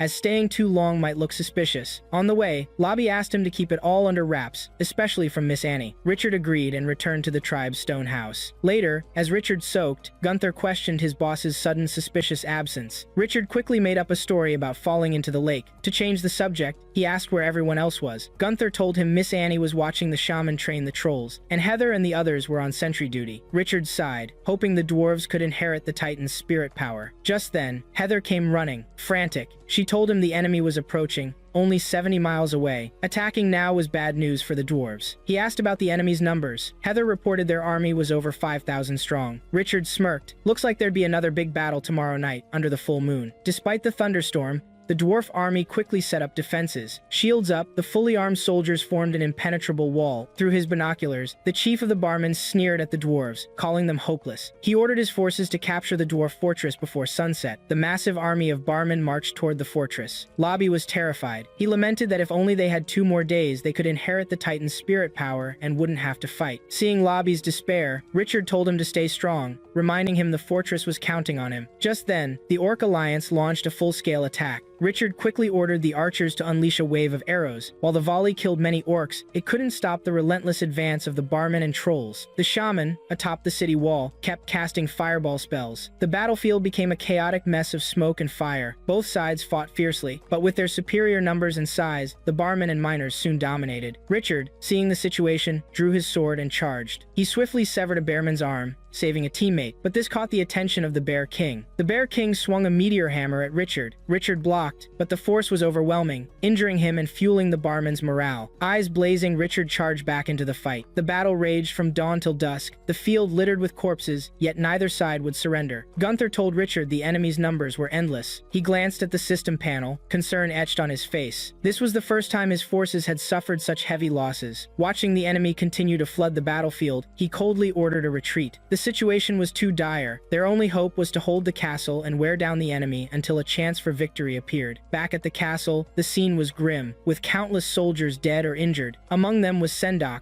When Richard saw Lobby crying in a corner, he was furious. Grabbing Lobby by the beard, he demanded he take responsibility as chief and rally his soldiers. Reluctantly, Lobby complied. Meanwhile, Sendak's death worried Annie, so she asked him about the war. Already enraged, he snapped, pointing out that the waning Moon tribe had forced them to retreat, and now the barmen were about to break through the gate. Though the trolls, Stonkenart, had reinforced the gate, the enemy's numbers were overwhelming, and they'd started climbing the walls. The orcs had joined the attack, seeing the trolls and shamans standing by. Richard, pissed, demanded an explanation. The shaman said heavy rain made the wizard's fireball spells useless. The city gate was breached, leaving a huge hole. Minotaurs and barbarians were itching to charge in. Gunther told Richard the Stonken art could hold off the Minotaurs, for now, but they needed a plan. Fast. Richard asked Lobby how many soldiers were left. Lobby, looking defeated, said only about 100. Seeing the approaching monsters, Richard grinned, bloodthirsty. If they were going to win, each warrior would need to fight like they were facing 10 enemies. Under Richard's command, barbarians, dwarves, and centaurs charged, aiming to break the enemy lines. Richard, fueled by adrenaline, quickly took down a bunch of enemies. The Bear King ordered his elite forces to target Richard. His sword hummed with power as he spun it, summoning a whirlwind of blue energy. He unleashed the storm, sending a massive wave of energy crashing through his foes. Gunther was amazed at his boss's skills, though Richard had no time for praise. Despite his efforts, they were outnumbered. The Barian continued their relentless assault, and Gunther realized they'd be wiped out if things kept going this way. Seeing the desperate situation, Richard yelled for the shaman to cast Bloodthirst on the dwarves, giving them the strength to keep fighting. The shaman took a weird stance and finished casting a quick spell. Golden light poured down from the sky onto the soldiers. Richard ordered his sorcery team to channel as much magic as possible to him. At the same time, the troll cast Stun Skin on the dwarves. The dwarves' eyes turned red, and their strength surged. When a rabbit folk hit a dwarf with a sword, the sword shattered, and the dwarf crushed the attacker before they could react. Soon, enemy forces were dropping at the dwarves' feet. Seeing this, the Bear King commanded the sheep army to charge, but Richard was ready. He ordered the troll to use magic to block the advance. The troll cast a spell, and giant trees sprouted up to the clouds, splitting the battlefield in two. The Bear King was furious, but Richard was just getting started. He patted the troll, jumped on its back, and instructed it to cast invisibility on him. Then, he moved stealthily through the trees toward the enemies. The Bear King cursed Richard's cunning, but before he could react, Richard's sword pierced his chest. The Bear King couldn't believe Richard had snuck up on him, using invisibility to deliver a fatal blow. The giant king fell dead. With their leader gone, everyone on the battlefield froze, staring at Richard in shock. Someone shouted that their king was dead, and chaos erupted. The barbarians took advantage of the confusion, cutting down many enemies as they tried to flee. It was time to press the attack and secure victory. As the vast Waning Moon Tribe army retreated in panic, Richard finally felt relieved. He had followed the old saying, "Cut off the snake's head, and the body will die." After the intense battle, the castle was successfully defended, though at a great cost. However, the fight had given Richard's men valuable experience. Just as Richard was checking his system panel, Lobby approached him, dressed in full ceremonial attire with his men. Lobby told Richard that tonight's full moon was the night they would hold the ceremony to inherit the Titan's power. He explained this might be a once-in-a-lifetime opportunity, and they had chosen their strongest soldier to attempt the ritual. Lobby hoped their ancestors would bless them tonight, as it was the longest full moon in a century. When the full moon was at its peak, the dwarves jumped into the lake, draining its water before starting the ceremony. Richard wasn't that interested, but out of curiosity and his previous agreement with Lobby, he decided to participate. The group went underwater, and as the dwarves began casting their spells, the Titan giant buried beneath the lake slowly began to rise. Richard had also brought a shaman and a troll, both excited to see the spell being cast on the massive Titan. As the ceremony started, the 3 strongest dwarf soldiers were chosen to try and inherit the Titan's power. Lobby swung a stick over his head, trying to fend off the towering figure like a butcher swatting flies. The shaman quickly corrected him, saying it was a ritual to ward off bad luck, but he wasn't convinced. He questioned if power inheritance was even real. The shaman admitted she wasn't sure, but mentioned that shamanic knowledge is passed down through generations, like the dwarves' traditions. Richard questioned how mages could look down on shaman, especially if they possessed the 13 secret arts. Shaman calmly explained it's normal for them to inherit only about half of the arts, noting that even if a successor gets 90% of the knowledge, they might spend their life struggling to master the missing 10%. With the sound of a horn blown by one of the dwarves, flames lit up in a fire circle right in front of the Titan. Then,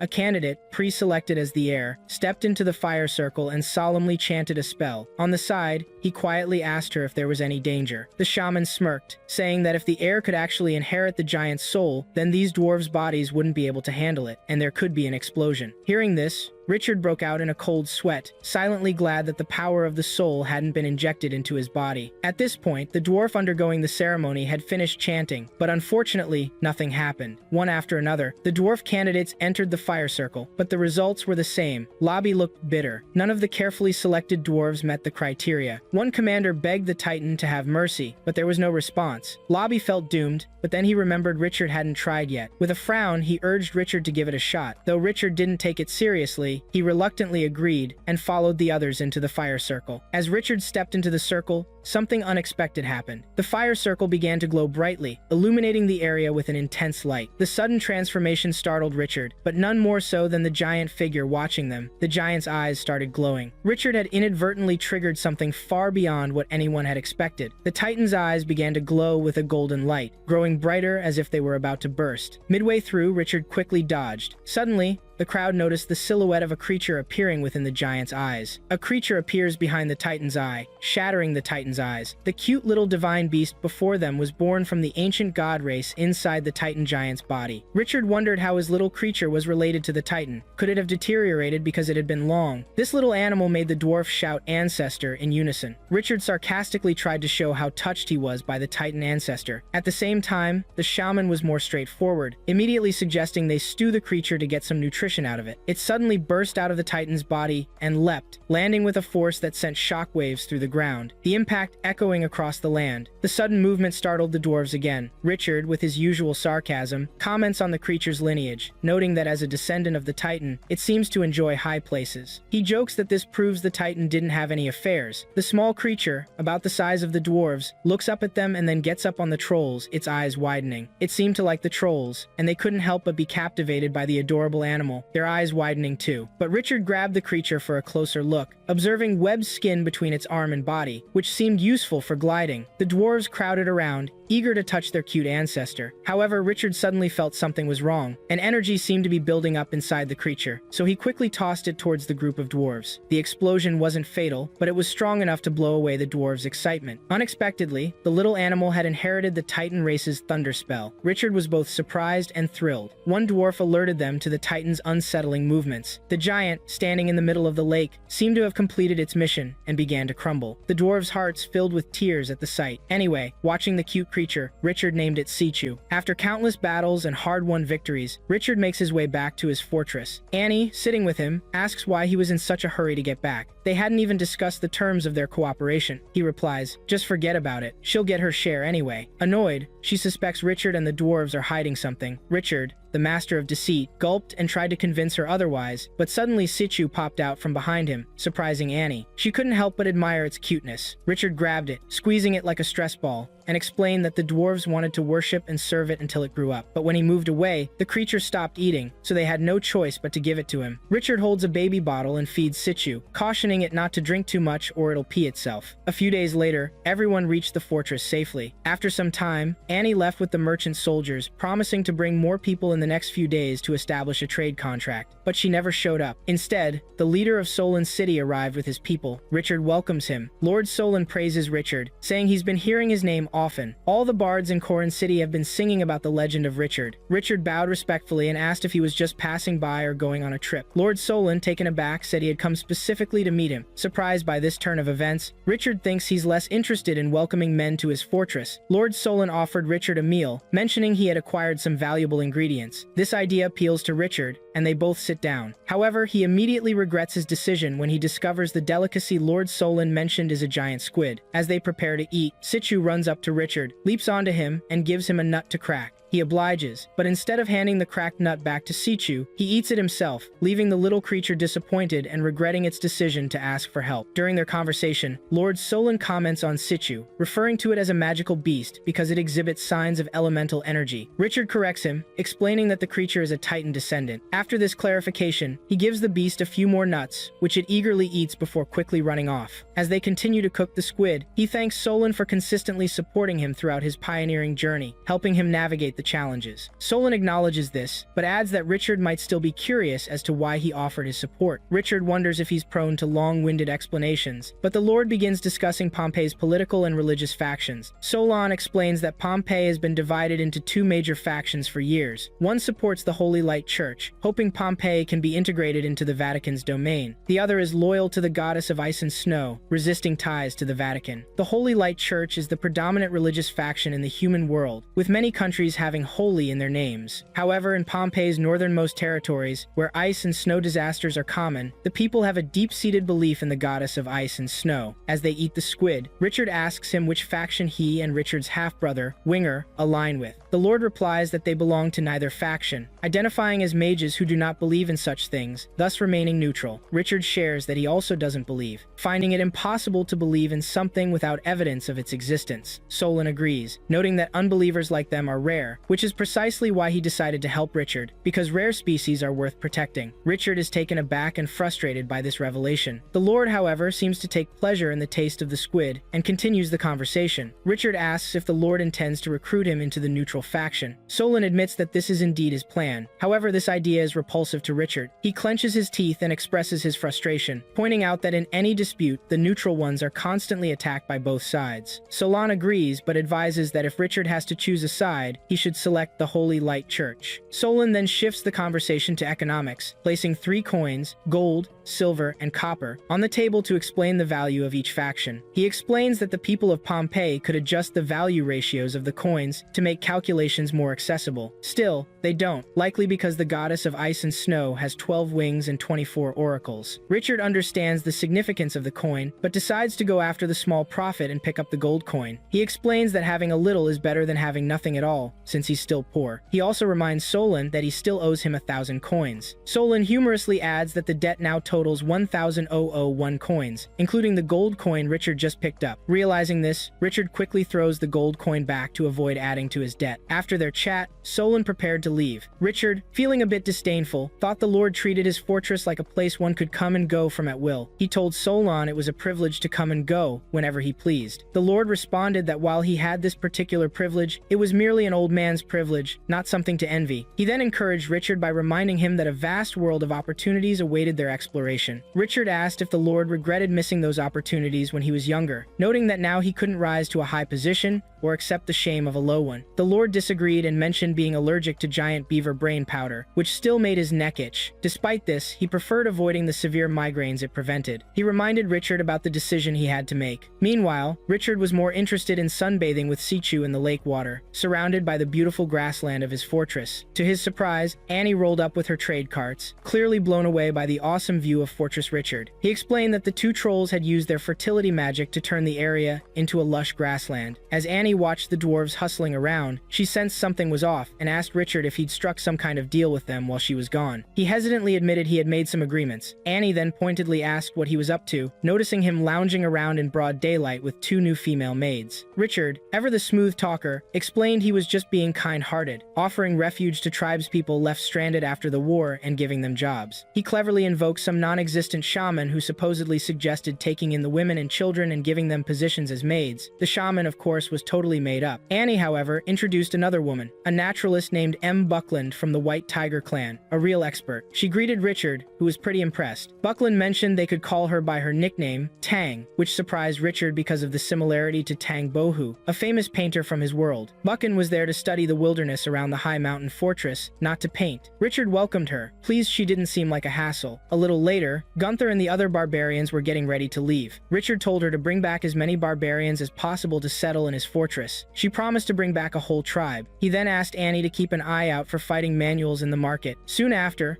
Lobby, completely wiped, told him the shaft furnace was finally done, and the blacksmiths were ready to go. Huge clouds of smoke billowed from behind the fortress, signaling the birth of an armory industry. Thanks to the dwarf tribe, Richard had plenty of blacksmiths and ore, successfully establishing the fortress's arms industry. Richard's arms industry had developed a seriously advanced armored warrior suit, along with a bunch of high-end weapons. When Gunther returned, she was shocked to see the fortress producing such fancy goods. She asked Richard about the warrior armor, and he explained that Lobby had designed it for a specific purpose. It only required the press of a button to instantly open up, allowing for it to be put on quickly. Because of this, it was named Fast Equipped Armor. Lobby even gave it a badass name, Titan armor. Richard decided to test the armor himself, but when he tried to take it off, he had a hell of a time. He asked Gunther for help, and she teasingly asked if it was the fast-equipped armor. Lobby snorted, saying the armor was indeed fast to put on, but he never said it was fast to take off. Just then, a maid informed them that some lizardmen had come to see Richard. He went to the tower, used binoculars to check out the short lizardmen, and decided to turn them away, figuring they weren't a strong enough fighting force. Gunther suggested interrogating them, thinking they were just passing by, but Tang urged her to chill. She suddenly remembered that these lizardmen were likely heading to Pompeii. When Richard asked why, Tang explained that Emperor Sagar had been attacking and weakening powerful orc races for years, which was pretty common. Richard didn't get the significance, so Annie cautioned him not to underestimate this group of lizardmen, often called dragon tamers. Richard was stunned, but Annie clarified that these dragons weren't real dragons. They were dragon-like beasts known as terrain dragons. As the discussion got heated, Richard, clearly annoyed, scolded Annie for talking in circles and not being more direct. Flustered, she hesitated, which only made her more frustrated. Sensing the tension, Tang calmly stepped in, commenting on the unique nature of the Seer people to ease things. She explained that training dragons and lizardmen are born together, but they have no connection to beast tamers and are only related by blood, making the title Dragon Tamer kind of misleading. As Tang described their breed, Richard asked how big the terrain dragons were. She replied that they were slightly smaller than his iron-eating armadillo, with hooved feet, and specialized in charging at enemies. Realizing his mistake, Richard cursed under his breath, grabbed his binoculars, and quickly ordered the soldiers to let the lizardmen stay the night. When Tang asked what his intentions were, he gave her a sinister grin and replied that he simply wanted them to stay. Tang figured Richard wanted to establish friendly relations with the lizardmen, but doubted they'd cooperate. However, to her surprise, Richard had already won them over with his cleverness, and to her even greater astonishment, they had started calling him Lord. She asked what sweet talk he'd used, and he casually revealed that he'd offered each of them a strength-enhancing magic potion in exchange for staying. He suspected they might bring more of their kind later. As Richard and the two trolls were playing cards, they noticed their water glasses trembling. He realized it must be the arrival of the invincible overlord's terrain dragon regiment. To welcome the lizardmen, Richard and his group stood at the fortress gates. Sue was terrified as a dazzling number of beasts rushed toward them. Gunther turned to Heather and asked if her army could hold them off. She responded that there was no way her army could withstand the might of the lizardmen. Richard watched as the naturally bulky cavalry thundered toward them, shaking the ground. Annie remarked that terrain dragons deserve stronger riders than the Seer people. Richard countered that their blood relation made them a perfect match. However, Tang added that this blood relation came at a high cost for the mothers, as many weak females die giving birth to twin eggs. A lizard man named Abu approached Richard, introducing himself as the leader of the Sagar people. He asked Abu what he thought of his fortress. Abu looked around and told him it was indeed very prosperous. Satisfied, Richard allowed the lizardmen inside and handed over the promised magic potion, for which Abu expressed his gratitude. As they dined together, he learned more about the Sagar people and their connection to the terrain dragons. He was surprised that the system automatically recognized terrain dragons and speculated that, in time, terrain dragons might also receive similar recognition, especially if the Sagar people kept consuming magic potions. After a while, Tang asked Richard if he was still looking for a fighting manual. Richard, perking up, wondered if she had one. She replied no, which annoyed him. To make up for it, Tang asked if he had ever heard of the Holy Prayer Art. Richard, already familiar with it, explained that it allowed for the movement of objects through mental focus, and when combined with physical effort, it could result in unimaginable strength. However, he noted that this art had been lost over time, so he wasn't interested in old, obsolete practices. Annie agreed, knowing the art was outdated. Tang, with a satisfied smile, commented that young people today either worship the past blindly or belittle it without understanding. She then asked Richard how much power he could harness with just one fist. Unsure, he decided to test his strength. He delivered a supersonic punch in the air, blowing out a candle flame far away, and estimated that he could lift about 2 tons. Tang kept pressing him, asking if he knew just how much stronger the Holy Prayer Art could make him. When he asked her to spill the beans, she revealed that this art boosted strength proportionally. This blew Richard's mind. The strong would get even stronger, and the weak would just get weaker. His interest was totally piqued when Tang explained that once you got good enough at the Holy Prayer Art, it also jacked up your magic resistance. She then handed him a manual, saying she'd stumbled upon it while traveling in her youth. It was the first age practice manual of the Holy Prayer Art. Richard cracked it open and read about Nero, a swordsman who'd mastered both magic and martial arts 3,000 years ago, during the early hidden era of the element springtide. Even though it was a pain to master both, Nero aced the Holy Prayer Arts, which didn't rely on elements, and pushed his magic skills to mage level. Richard could barely believe it, but Tang, casually sipping her drink, remarked that the manual could be an ancient relic or just some scribbles by a later wannabe. Tang leaned in, all excited, and asked if she could be the internal affairs honcho show at the high mountain fortress. Richard, grinning, assured her she could. He figured the fortress's internal affairs hadn't really gotten off the ground yet, and having someone as sharp as Tang was a perfect fit. Tang,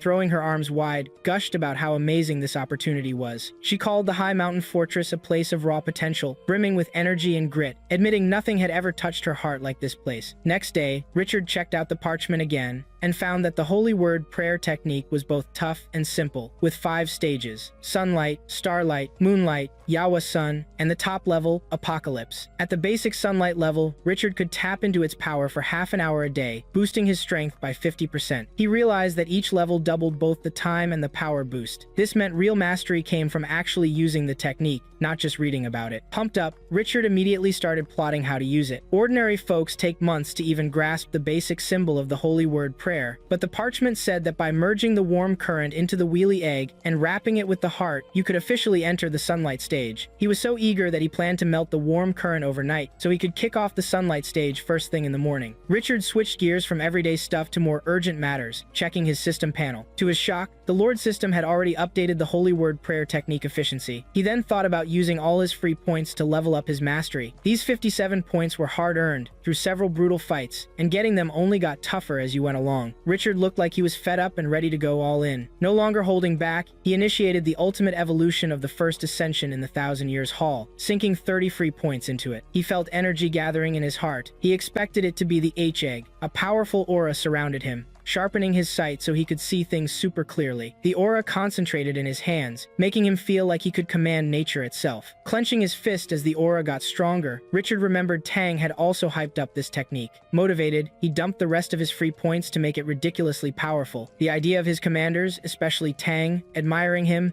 maybe even idolizing him, thrilled him, but his excitement crashed when he realized none of his commanders seemed to notice anything different. Determined to share his win, Richard turned to Tang. As he started to mention the Hylie egg, she cut him off, saying she'd already read about it. Tang then tried to condense the magic Richard had already mastered, but she ended up looking like a bit of a fool. Frustrated, Richard started thinking of his team as a bunch of clueless idiots. After a bit, Lobby came up, asking about the bronze weapons still piled up in the warehouse. Tang also quizzed Richard about them. He explained that some wilderness folks had dug up ancient weapons, which he then snatched. He remembered a sword from the Nero Rebellion era among them, probably worth a lot. Excited, Tang and Richard decided to check out the bronze weapons. When Richard saw the huge stack, he was stunned by the sheer number, finding it almost over the top. He figured while a bit of luck is great, expecting too much was crazy. Bronze wasn't as common as weeds, and its high price showed its rarity. Meanwhile, Tang noticed the weapons were incredibly well preserved. Her curiosity led her to a weird appraisal method. She licked the blade. Tasting it, she realized these weapons must have been kept in ancient tombs. Now she was admiring the sword up close, almost hugging it, reveling in her find. Richard looked worried, probably thinking that's not how you handle a sword. Despite his worries, he ordered his soldiers to get the shaman, figuring she might know the real value of these weapons. The shaman was quickly brought in, and Richard, looking menacing, asked if she'd seen similar bronzes in her tribe. She confirmed she had, stirring Richard's excitement as he looked forward to learning their origin. About 6 months ago, the shaman traded the bronze weapons with her neighbor to the east. Back then, many tribes were bringing in bronze weapons because they were way cheaper than iron ones, but Richard's excitement died when the shaman called the bronze useless junk. This made him furious, but he calmed down, knowing the shaman was clueless. He gave her a tough task, formally, find the origin of the bronze, leading a team of 10 soldiers, and he warned her she couldn't argue with him, period. As the story goes on, the shaman started her hunt for the source of the bronze. After a few nasty fights, the high mountain fortress Richard had built gradually turned into an alpine fortress, and then into a scarlet devil fortress. The open trade of bronze goods helped her trace their origin back to ancient ruins. On her way back, she expanded her group to 100 soldiers. Richard was surprised when he saw them, thinking another troop had come to attack his alpine fortress. Tang observed that these people were too mixed to identify their clans. Frustrated, Richard ordered each of them to be given a sickle and sent to cut grass for the cattle. When Richard saw the goblins working so efficiently, he was impressed with the land stretching for about 100 miles. Richard orders the shaman to pick a solid guide and round up some folks. He's got to see what's going on firsthand. After getting some reassurance, he figures the shaman's crew can swap crop crops for a boatload of wheat, but those terrain dragons, total pain. They eat everything in sight, making them seem pretty useless. Still, Richard sees some potential in the dragons, so he tells the shaman's crew to head back and guard the Alpine Fortress, their new digs. Then he takes off with his carriage. A week later, Annie bumps into Richard on the road and asks what he's up to. He points to the pile of bronze weapons in his carriage. Annie figures they could be handy, but also mentions that flooding the market with that many ancient weapons would tank the price. Tang asks him where the rabbit people are. Richard replies that he saw this awesome fresco on a wall and decided to let them hang out while he figured out how to chisel it down. Annie's like, "Aren't you worried they'll run into trouble?" He's all, "Nah, what could happen? Who's gonna waste their time chasing a bunch of rabbits?" Meanwhile, the widespread bronze leak has caught the eye of another player, the Brown Bear Roar army from the Stuart Kingdom, led by Hendra Jerventon. Hendra's from the Stuart Kingdom, one of the big three, and a rival to Pompeii. He's also the grandson of the realm's top marshal, born with a silver spoon and a bright future. Guys like Hendra are made for the top, but things went sideways. After training with his brothers, only Hendra got shipped off to the frontier to command the Brown Bear Roar army. The Stuart Kingdom has these strict rules for naming legions, and the name tells you a lot. Elite frontier armies get disaster names like Fury of the Storm. Second-tier legions are named after magical beasts, like dragon fighters. The weaker, third-tier legions get stuck with regular animal names: brown bear, wild boar, elephant. As the 27th Hendra, he's probably not climbing the ladder anytime soon. But Hendra's not a quitter. A few months back, while fighting bandits, he found they had a stash of ancient bronzes. He started digging, and soon enough, he found the source. Back at the site, one of his soldiers asks if they should grab the rabbit people alive and squeeze them for info. Hendra says no, figuring they'll talk eventually if they're beaten. He tells everyone to set up camp, rest, eat, and get ready to attack after sunset. The rabbit people are still trying to chip away at that fresco, but it's tough going. One rabbit's keeping an eye on the goblins they paid, who are goofing off instead of working. They decide to put off tomorrow's problems for another day and hit the hay. One rabbit, Fitty Pits, seems worried and goes into the bushes to take care of business. As night falls, Hendra's men brutally kill all the goblins. Hendra asks a soldier if they got anything useful from them. The soldier confirms the goblins stumbled on the bronzes by accident. Hendra's wondering why he hasn't seen these treasures yet. The soldier explains that a Pompeii noble showed up 3 days earlier and took everything. Now they realize they weren't the first to find the bronze source. The soldier mentions the noble is a pioneering leader from Pompeii, based in the Alpine Fortress. Hendra seems to know of them, describing them as super powerful. But he figures Richard, a small-time leader in their group, probably doesn't know much and won't be a problem. Still, a clash seems inevitable. If the Pompeii folks find out what they're up to, there'll be hell to pay. Hendra also knows they're in deep trouble if their actions come to light. But if they can bribe a minor leader to keep quiet, maybe they can buy some time. The soldier figures they have about a month.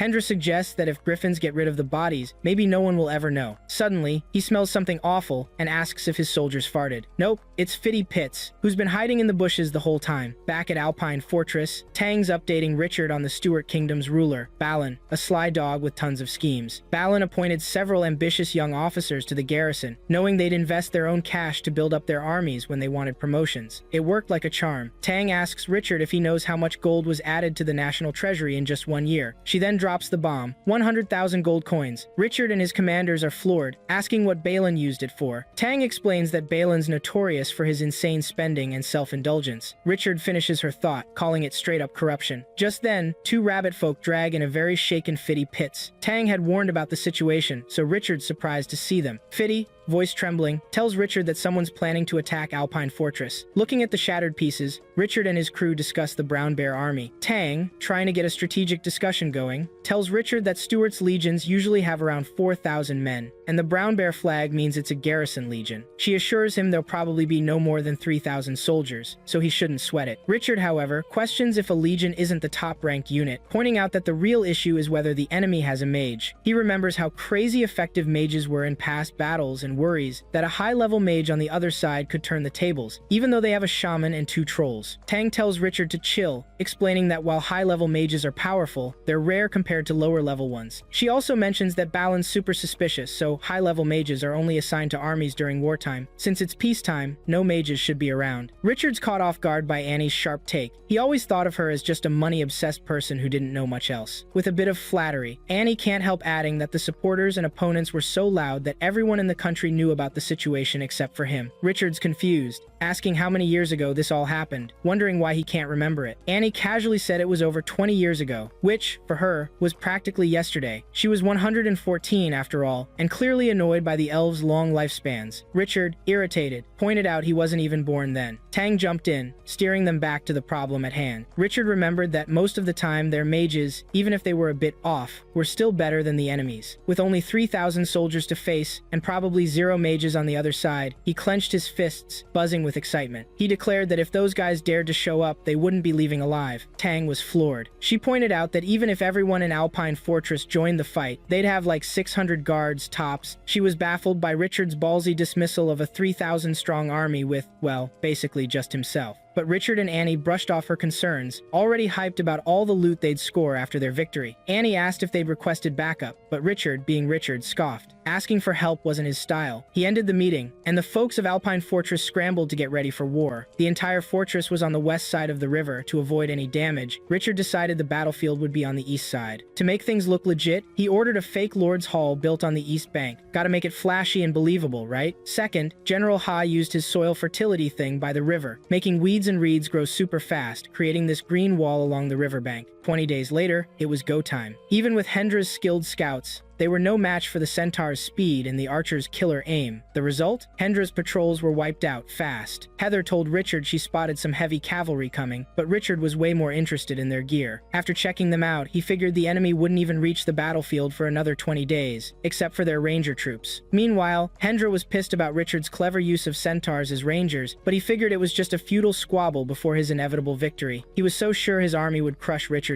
2 days later, Hendra's troops, already exhausted from the trip, hit another snag. Their carriage wheels kept getting stuck. Seriously. Even so, Hendra couldn't ditch his 200 heavy cavalry. They were key to his whole plan. Finally, he was shocked. He spots Hendra's forces through his binoculars. After all this waiting, he only sees this pathetic group of ragged knights. Their front lines had armor, but their backs were practically bare, and their horses were only half armored. Furious, he mocked them. They were so broke they couldn't even afford decent gear. He couldn't believe Hendra would bring such a sorry-looking force, thinking he'd be easy pickings. On the other side, Hendra noticed Richard's troops were decked out in iron armor, and their formation was no joke. Their gear and numbers were way more than he'd expected. Total surprise. One of his soldiers pointed out the reeds nearby. They usually died off every year, but now they were tall and thick, like a mini forest. The soldiers were freaked out, thinking there might be an ambush hiding in there, but Hendra waved it off, saying the muddy ground would stop any horses or soldiers from getting enough speed for a surprise attack. He turned to his troops, pumped them up to push forward and crush the enemy, ordering them to advance. The commander signaled to fire arrows, and the first volley of the battle was launched. The arrows hit Richard's troops, but they were well armored and held their own. Gunther suggested another attack, but Richard told her to hold up. He had a little something special planned. As the battle raged on, both commanders were feeling pretty cocky. Hendra was worried Richard's forces might bolt back to their fortress, while Richard was stressing that Hendra's Brown Bear Roar troop might find his ambush. Despite the worries, both sides were locked into their strategies, with Heather sticking to defense and giving away 0 offensive plans. Gunther reported again, saying the enemy was only 20 yards away. Hearing this, Richard ordered all the barbarians to charge. The giant barbarians sprinted toward the enemies, totally blindsiding the Brown Bear Roar army, who suddenly faced a mob of charging giants. Realizing he'd walked right into a trap, Hendra knew he couldn't risk losing his main forces. He ordered his heavy cavalry to attack now. Fully armored and ready to rumble, the heavy cavalry charged toward the barbarians. Hendra felt a little better, figuring these reinforcements would beef up his initial attack. He told his men to hold their ground and get defensive. But before the cavalry could even get there, the barbarians slammed into the Brown Bear Roar army, unleashing a brutal attack. Hendra's troops were struggling against the relentless barbarians, and his heavy cavalry was still way too far away to do anything. Hendra was sure his flanking move would catch the enemy off guard, but then he heard noises from the reeds. Terrain dragons, emerging from the tall grass, charging straight for his heavy cavalry. Richard had cleverly stashed the dragons nearby, and now the heavy cavalry had nowhere to run. They tried to retreat as the giant dragons closed in, but it was too late. The dragons were on them, tossing armored soldiers into the air like they were nothing. Several heavy cavalry soldiers tried to fight back against the terrain dragons, but they were easily thrown into the air, horses and all. One after another, many cavalry soldiers tried to stop the terrain dragons, but nobody could withstand the ground-shaking onslaught. Following the terrain dragons' devastating attack, the sorcerers took their turn. The shaman conjured a hollowing fireball technique, creating a massive fireball above Hendra's remaining forces, raining fire down on the battlefield, and messing up the soldiers' soldiers' formations. The shaman's trolls also unleashed magical lasers at the surviving cavalry soldiers, teaming up to seriously weaken Hendra's army. Frustrated by the carnage, Hendra patted his griffin and ordered it to take out the 3 enemy mages as soon as possible. With its powerful wings, the giant griffin charged toward the 3 mages, who were too busy fighting the soldiers to notice the incoming danger. Meanwhile, Hendra told his remaining troops to get ready for the real fight. Suddenly, the shaman spotted the griffin charging towards them, mowing down everything in its path, looking to kill. Panicked, she warned the trolls they were being targeted and yelled at them to run, but the clueless trolls totally missed the seriousness of the situation. As the griffin got closer, it opened its massive jaws and unleashed a stream of fire. The shaman had zero time to escape, so she quickly cast a spell to counter the attack. The 2 huge flames collided above the battlefield, amping up the war's tension on the ground. Richard waded into the fray, soldiers closing in, but he mowed them down with a single sweep of his sword. One terrified soldier, shook by Richard's power, whispered that he was a monster. In a fierce clash, Hendra, decked out in armor, charged at Richard with insane speed and power. Richard braced himself, sword raised, as they collided. Hendra unleashed a massive strike, the ground exploding with energy and debris, but Hendra stood firm, unshakable, his followers cheering, convinced things would get better with him around. Face to face, Hendra demanded his name. Richard spat on the ground, retorting that he didn't deserve to know. He then questioned the reason for the unprovoked invasion of the Alpine fortress, and brought up Hendra's rebellion against his death penalty, asking if he had any last words. Annoyed and pissed off, Hendra snarled that when he killed him, he'd chew up his broken mouth first. He then darted towards Richard with incredible speed. In a flash, Hendra lunged, his blade slicing through the air, but Richard, smirking, blocked it, sparks flying. Without missing a beat, Richard countered, his movements smooth and practiced, always a step ahead. Hendra struggled, forced to adjust with each strike. Richard, dodging and weaving, unleashed a decisive strike. Hendra blocked it, but the force knocked him down. Both warriors quickly got up and charged again. Richard remarked that Hendra had blocked his first 3 attacks, showing he'd trained hard. Hendra, relieved, thought Rue and Dewey's defensive technique had worked. Without it, his sword wouldn't have held up. Hendra's face twisted into a cunning grin, thinking Richard's life was about to end. 3 soldiers were sneaking up behind him, ready to strike, but Richard noticed their eager expressions, giving them away. Smiling confidently, he activated a hidden power, radiating bright energy. Richard boldly declared his counterattack as the soldiers closed in, unleashing a powerful slash, sending a wave of energy that scattered them effortlessly. Richard's quick reaction and hidden strength caught soldiers off guard, leaving them stunned. Meanwhile, the shaman was fleeing with the trolls,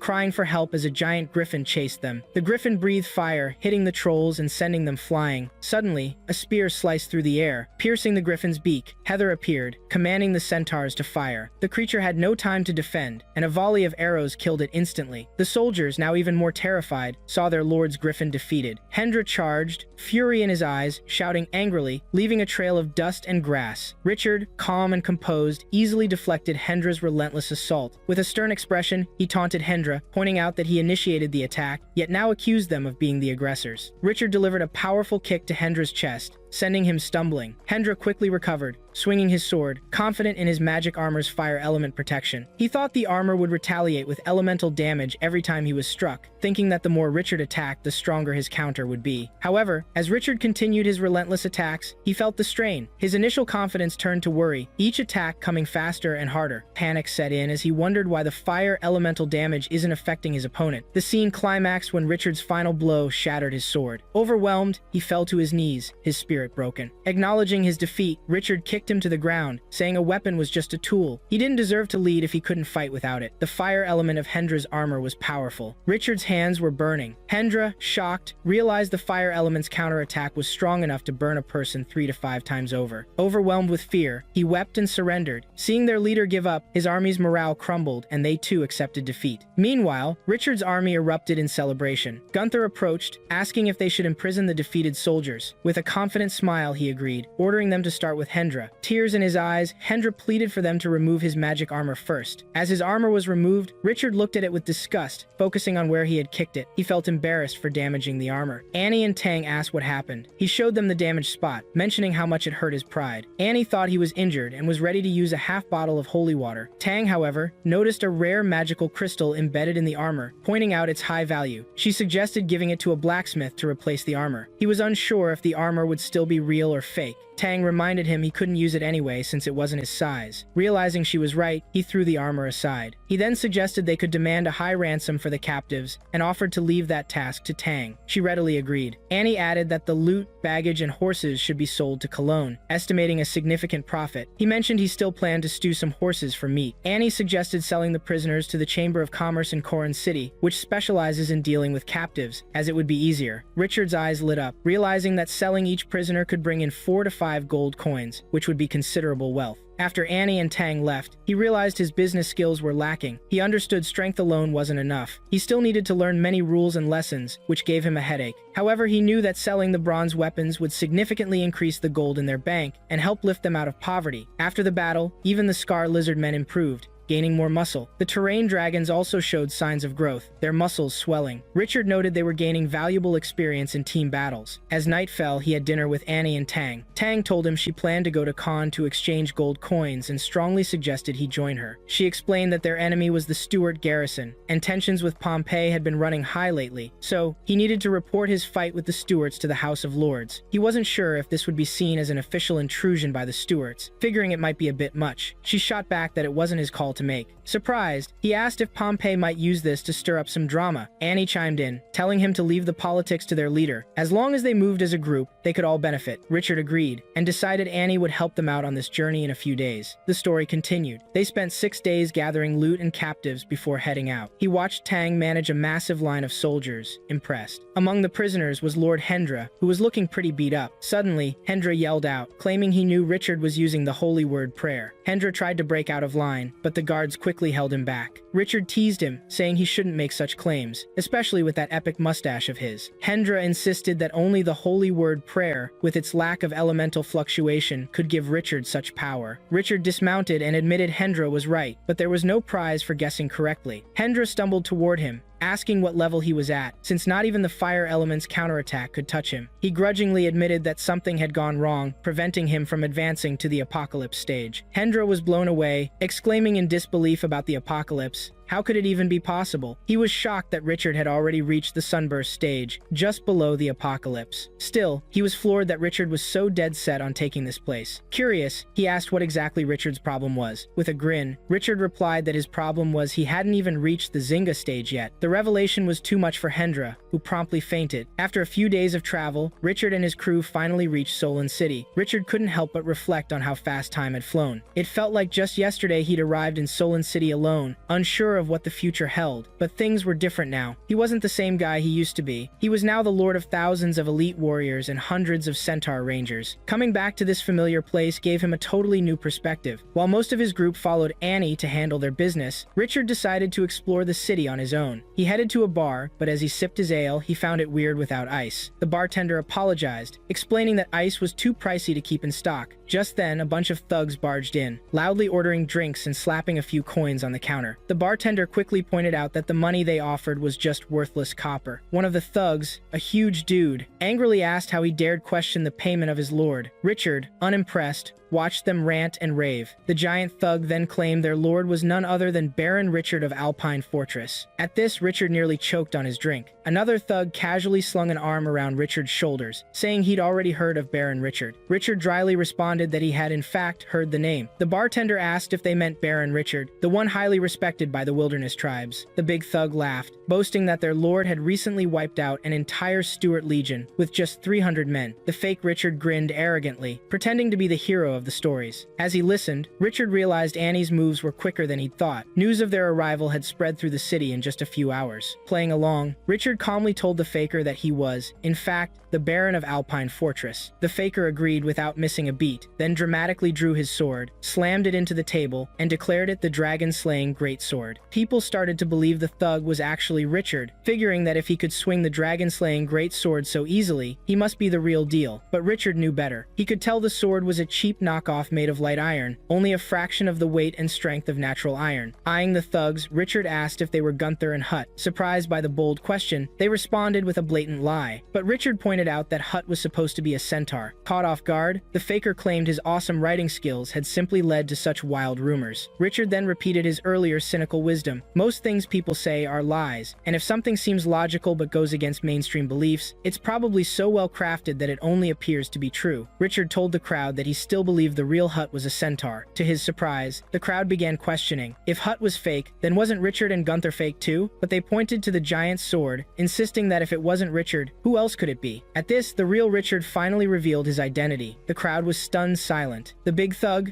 trying to keep up the act, mockingly asked Richard where he was headed. Richard casually replied that he was going to the noble courts. Panicking at the risk of being exposed, the thugs claimed they were also headed there, but suddenly remembered they needed to check on their caravan, and they quickly bolted. Annoyed by the whole mess, Richard is soon joined by Annie, who asks about the thugs. Richard brushes it off, calling them old acquaintances. However, he mentions that the caravan is ready, but he needs to go to the noble court to look for Solon. When Richard arrived at the court, a maid approached him and asked why he was there. She told him Lord Solon had headed to Alpine Fortress a few days back to meet him. He was shocked and asked when Solon had left. She said it had been 4 days. Realizing the irony, he remarked on how perfectly they had missed each other. Just then, he felt a hand on his shoulder and turned to see Solon, his face pale and exhausted. Speaking close to Richard's ear, Solon muttered he'd made him work hard to track him down. Seeing Saul's weary look, he asked what had happened. Solon explained that to get back from Alpine Fortress, as soon as possible, they'd pushed 6 good horses to their limits, and even used wind magic to speed things up. He asked why Solon was in such a hurry to see him. Solon, with a serious look, revealed that Pompey was going to war with the stewards. Richard was taken aback. Solon asked him to follow and handed him a letter. After pulling back the curtains, observing Saul's dramatic moves, he jokingly said with a smile that they were setting the mood for a romantic date. But, opening the letter, he's shocked to find a command for revenge over the attack on him, declaring war on the Struts. Stunned, he tossed the letter aside, exclaiming that war was being declared over such a small thing. Still, he felt flattered that his Alpine Fortress was at the center of it all. He told Solon the Majesty is protective, though the attack on Alpine Fortress wasn't that bad. Solon then revealed that he wasn't the real reason for the war. Stout had actually declared war on them first, handing him another letter, which encrypted that Pompey nobles had attacked Hendra during a routine patrol and died while trying to help. Enraged, Richard tore up the letter, frustrated that Alpine Fortress was being wrongly blamed for a sneak attack when he hadn't even killed Hendra. Solon added that since Stout won't admit the truth, there's no way to prove it, and things have gotten to a point where only war can settle it. He pressed for details, and Solon told him that 5 years ago, Pompey and Stout found a rich magic crystal mine on a disputed border. The huge reserve sparked a major fight over ownership, pushing both sides to the brink. Realizing the stakes, he understood the war was unavoidable because of the mine. Solon admitted he was scared of the coming war, but Richard brushed it off, asking what there was to fear. Solon then told him he'd need to stick around for a few days because someone important wanted to meet him. Curious, Richard suggested they meet right away, but Solon explained the person was busy. Richard figured it was the governor of the Northeast, but surprise, it was the Majesty himself, the administrator of Pompeii. After a few days, they arrived at the Majesty's place, where they were welcomed warmly, and Richard found the Majesty surprisingly chill. The Majesty got straight to the point, saying the two countries had declared war. He then asked Richard, as a nominal party,